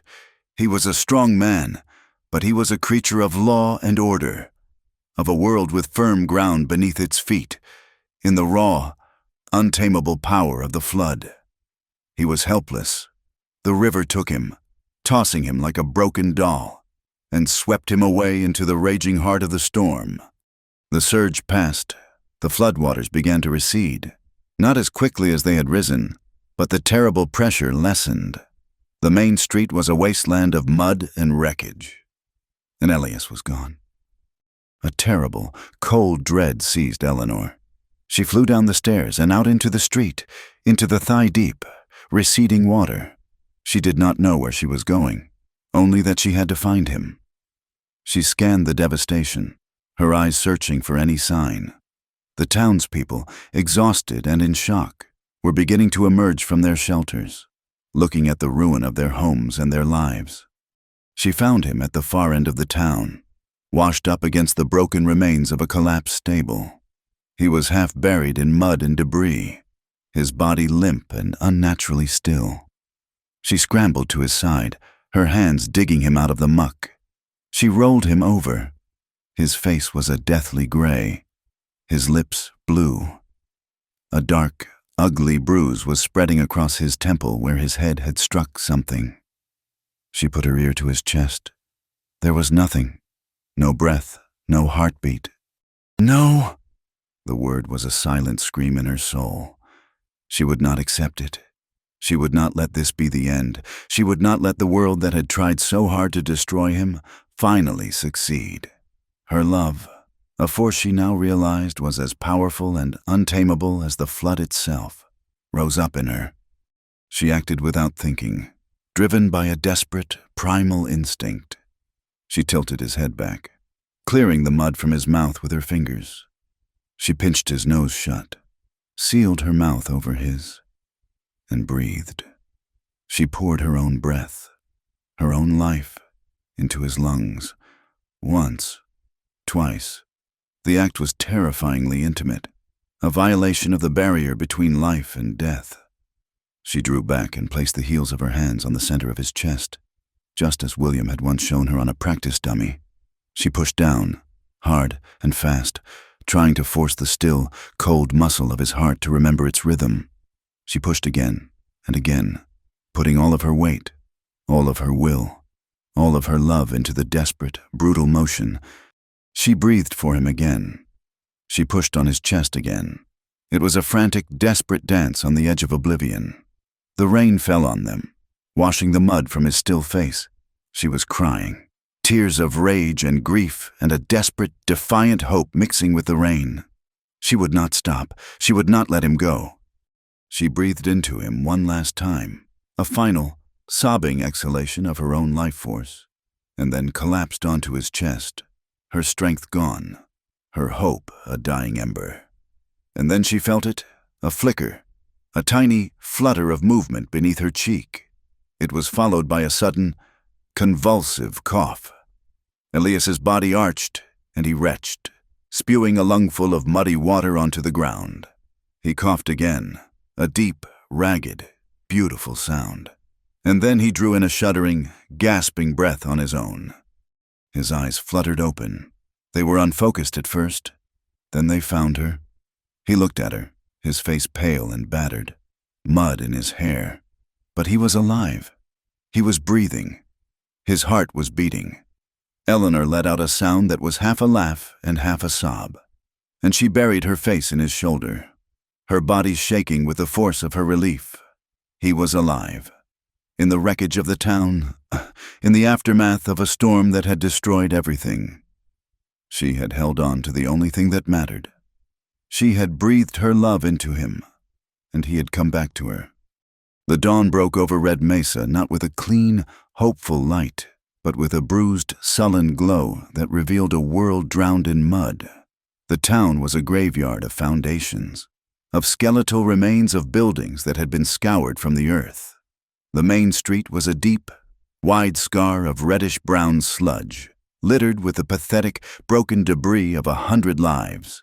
The roar of the storm had been replaced by a profound, shocking silence, broken only by the drip of water from a shattered roof and the low, stunned murmur of human voices. They had carried Elias to the saloon, the only building left mostly intact. Eleanor had worked through the rest of the night, a fierce, protective energy driving her past the point of exhaustion. She had cleaned and bound the gash on his head, checked him for broken bones, and wrapped him in a mountain of dry blankets. She sat beside him, watching the slow, steady rise and fall of his chest, a sight more beautiful to her than any sunrise she had ever seen. As the first light seeped into the wrecked town, the survivors began to emerge, moving with a slow, dreamlike purpose through the devastation. They were bound together by a shared, catastrophic loss. But something else had shifted in the gray morning light. As people began to take stock, to search for salvageable belongings, a new story was being told, not in words, but in glances, in nods, in a shared, unspoken acknowledgement. The blacksmith, a large, silent man named Peterson, whose wife and child Elias had pulled from their collapsing home, was the first. He walked into the saloon, his face a mask of grief as he looked upon the ruin of his life. He saw Elias, awake now, sitting on the edge of a cot. Peterson walked over, stood before him, and for a long moment said nothing. Then he simply held out a calloused, mud-stained hand. Elias looked at the hand, then at the man's face, and slowly, He took it. "I owe you my family," the blacksmith said, his voice a low, rough growl. It was not a thank you. It was a statement of fact, a debt acknowledged. Then he turned and walked away to begin the impossible task of rebuilding. His wife followed a few minutes later. She carried 2 tin cups of steaming, bitter coffee. She gave one to Elias and one to Eleanor. Her face stern, her eyes red-rimmed from weeping. She did not speak a word. But the simple, human act of offering warmth and comfort was a sermon. It was an acceptance. Throughout the day, it continued. Men who had jeered at Elias in the street now nodded to him. A quiet, almost imperceptible dip of the head.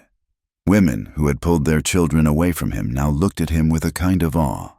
The flood had been a great and terrible equalizer. It had stripped away the petty, artificial constructs of race and reputation, leaving only the bedrock of human character. In the crucible of the storm, they had not seen an Indian. They had seen a hero. They had seen a man who, without a thought for his own safety, had risked everything to save them. He had not needed a title or a star on his chest.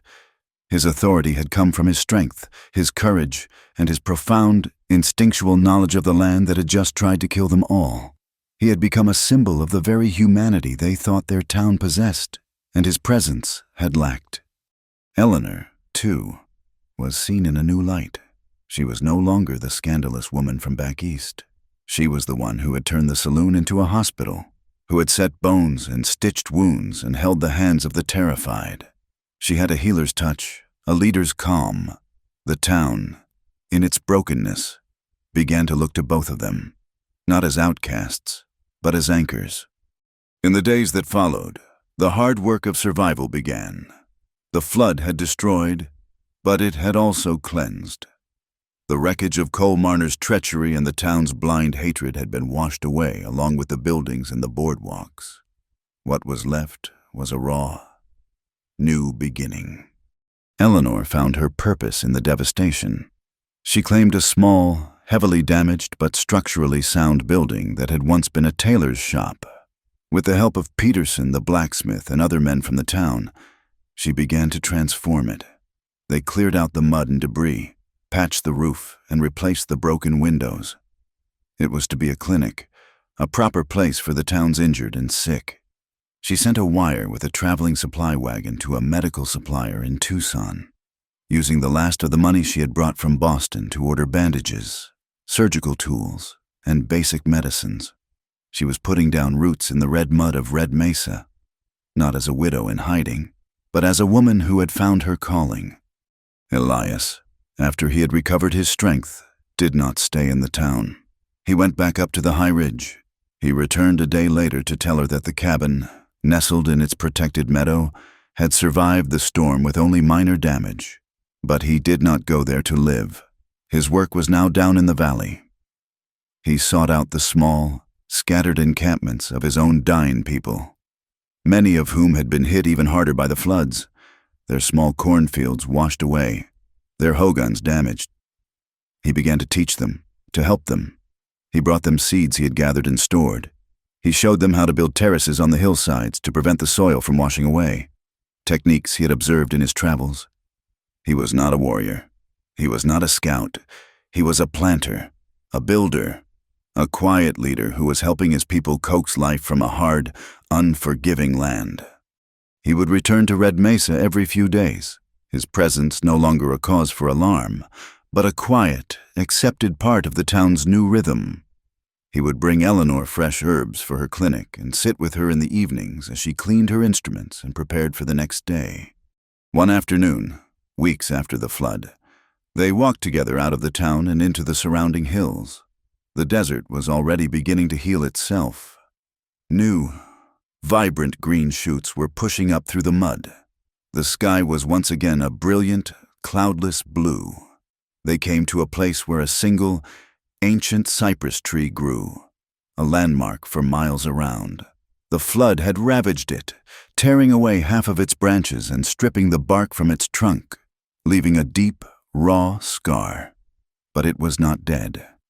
Tiny, Bright green needles were already beginning to sprout from the surviving limbs. It was scarred, battered, but it was alive, and it was reaching for the sun. Eleanor reached out and touched the rough, wounded bark. It was a symbol of the town, of them, broken, but not destroyed. Elias came to stand behind her. He did not speak for a long time. Then she felt him place something in her hand. She looked down. It was a bracelet, a simple, heavy band of silver, hammered by hand. Etched into its surface were two symbols she recognized. One was a zigzag line, the symbol for water. The other was a cross enclosed in a circle, a symbol for protection. It was not a courtship gift. It was a statement, a bond made manifest. She slipped it onto her wrist. It felt cool and solid against her skin, a perfect fit. It was a beautiful and profound acknowledgement of the culture that had saved her, a quiet celebration of the world she had chosen to join. It was a marriage of two worlds, there on her wrist. They returned to the cabin that evening for the first time since the attack. They worked together, cleaning and setting the small home to rights, sweeping away the last of the broken glass, patching the bullet holes in the wall. The ghosts of that night were gone, chased away by the greater ghosts of the flood. When their work was done, they sat on the small porch, as they had so many times before, and watched the sun set, painting the red rock ridge in glorious shades of orange and purple. Ashki was gone, a sad, sharp ache in Elias's heart. But there was a peace here now that had not existed before. It was the peace of a battle fought and won, of a home reclaimed. Elias reached out and gently touched her cheek, his calloused thumb brushing away a speck of dust. He looked out at the vast, beautiful, brutal landscape that stretched before them, a land that gave life with one hand and took it away with the other, a land that demanded everything and promised nothing. His voice was a low, quiet murmur, a statement of the truth they would now live by. "This land will never love us back," he said, "but we can love it enough for both." The new century arrived in Red Mesa not with a roar, but with the steady, rhythmic clang of a hammer on steel. The railroad had come. It was the great and final conqueror of the West, an artery of iron that pumped the lifeblood of the East into the heart of the desert, transforming the raw, desperate mining camp into a proper town. There were now 2 churches, a brick schoolhouse, a hotel with glass windows, and a dozen tidy houses with white picket fences. The mud and chaos of the Great Flood were a distant memory, a story told by old-timers to frighten children and impress newcomers. The town had been scarred, but it had healed, growing into something sturdier, more orderly, and perhaps a little less wild. In a small, neat office at the back of the Red Mesa Clinic, Eleanor Nighthawk sat at a sturdy oak desk, a pair of spectacles perched on her nose. Her hair, once the color of dark honey, was now a fine, shining silver, braided and coiled in the same practical style she had worn for years. Her hands, which had once been the soft, pale hands of a Boston lady, were now lined and capable, the hands of a woman who had spent a lifetime healing the bodies and soothing the fears of a rugged community. She was writing, her pen scratching softly across the pages of a thick leather-bound journal.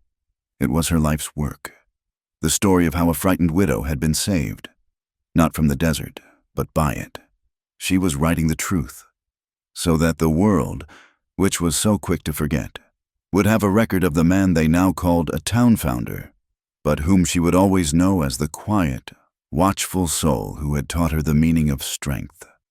Her brother, Thomas, had returned from the mountains a month after the flood to find a world turned completely upside down. He had found his sister, not a victim, but a pillar of the community, her life inextricably bound to the very man the town had accused of abducting her.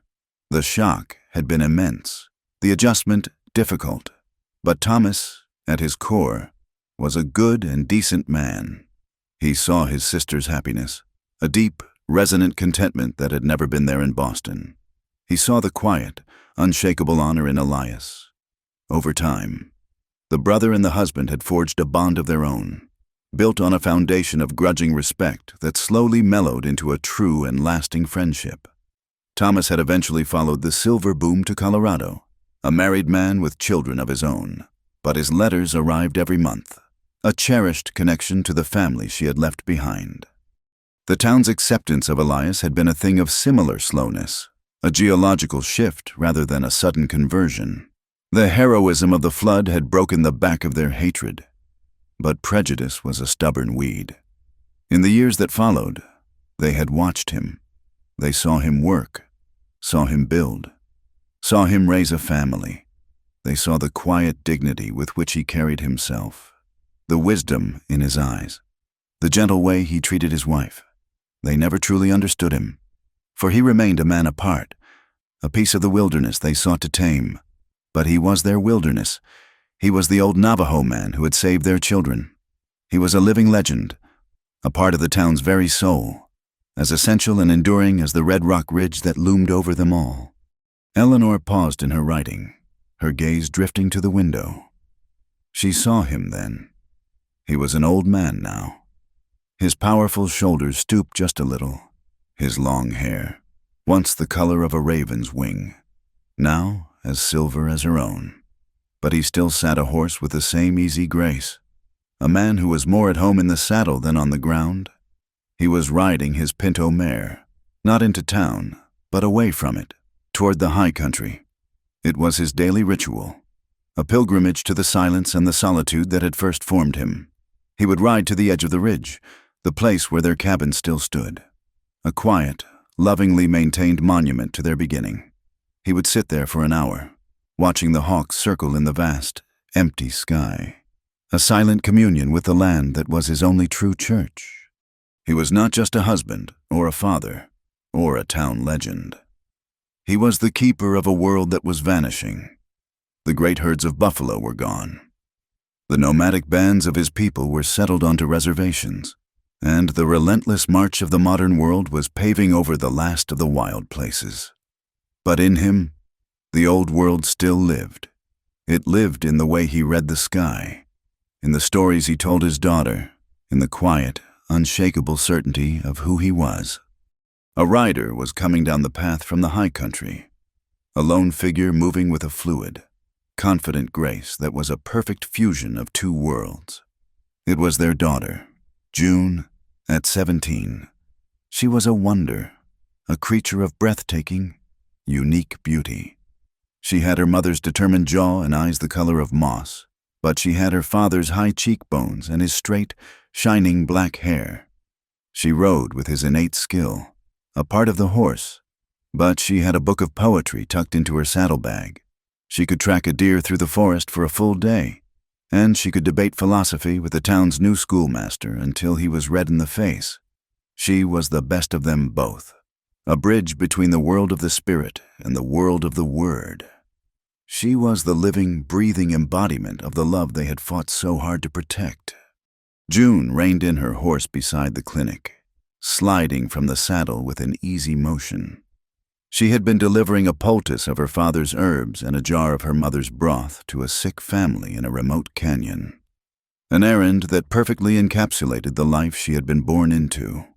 She smiled at her mother through the window, a flash of white teeth in a sun-kissed face, and then looked down the road, her eyes following the distant figure of her father as he began his ascent toward the ridge.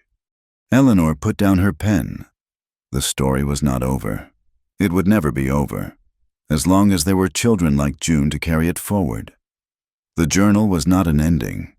It was a map, a guide for the generations to come, a testament to the fact that love, true and fierce and honest, could indeed be enough.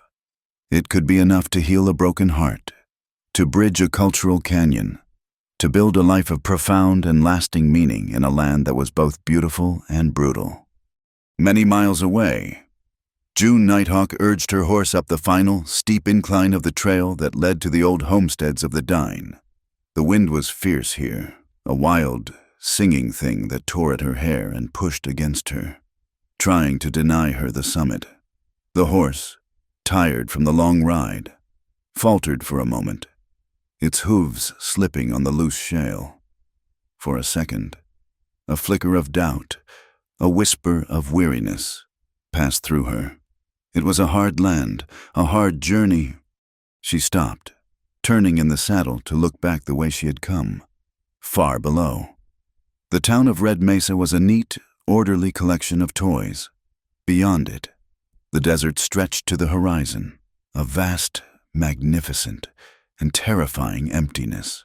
It was the land that had forged her parents, the land that was now forging her.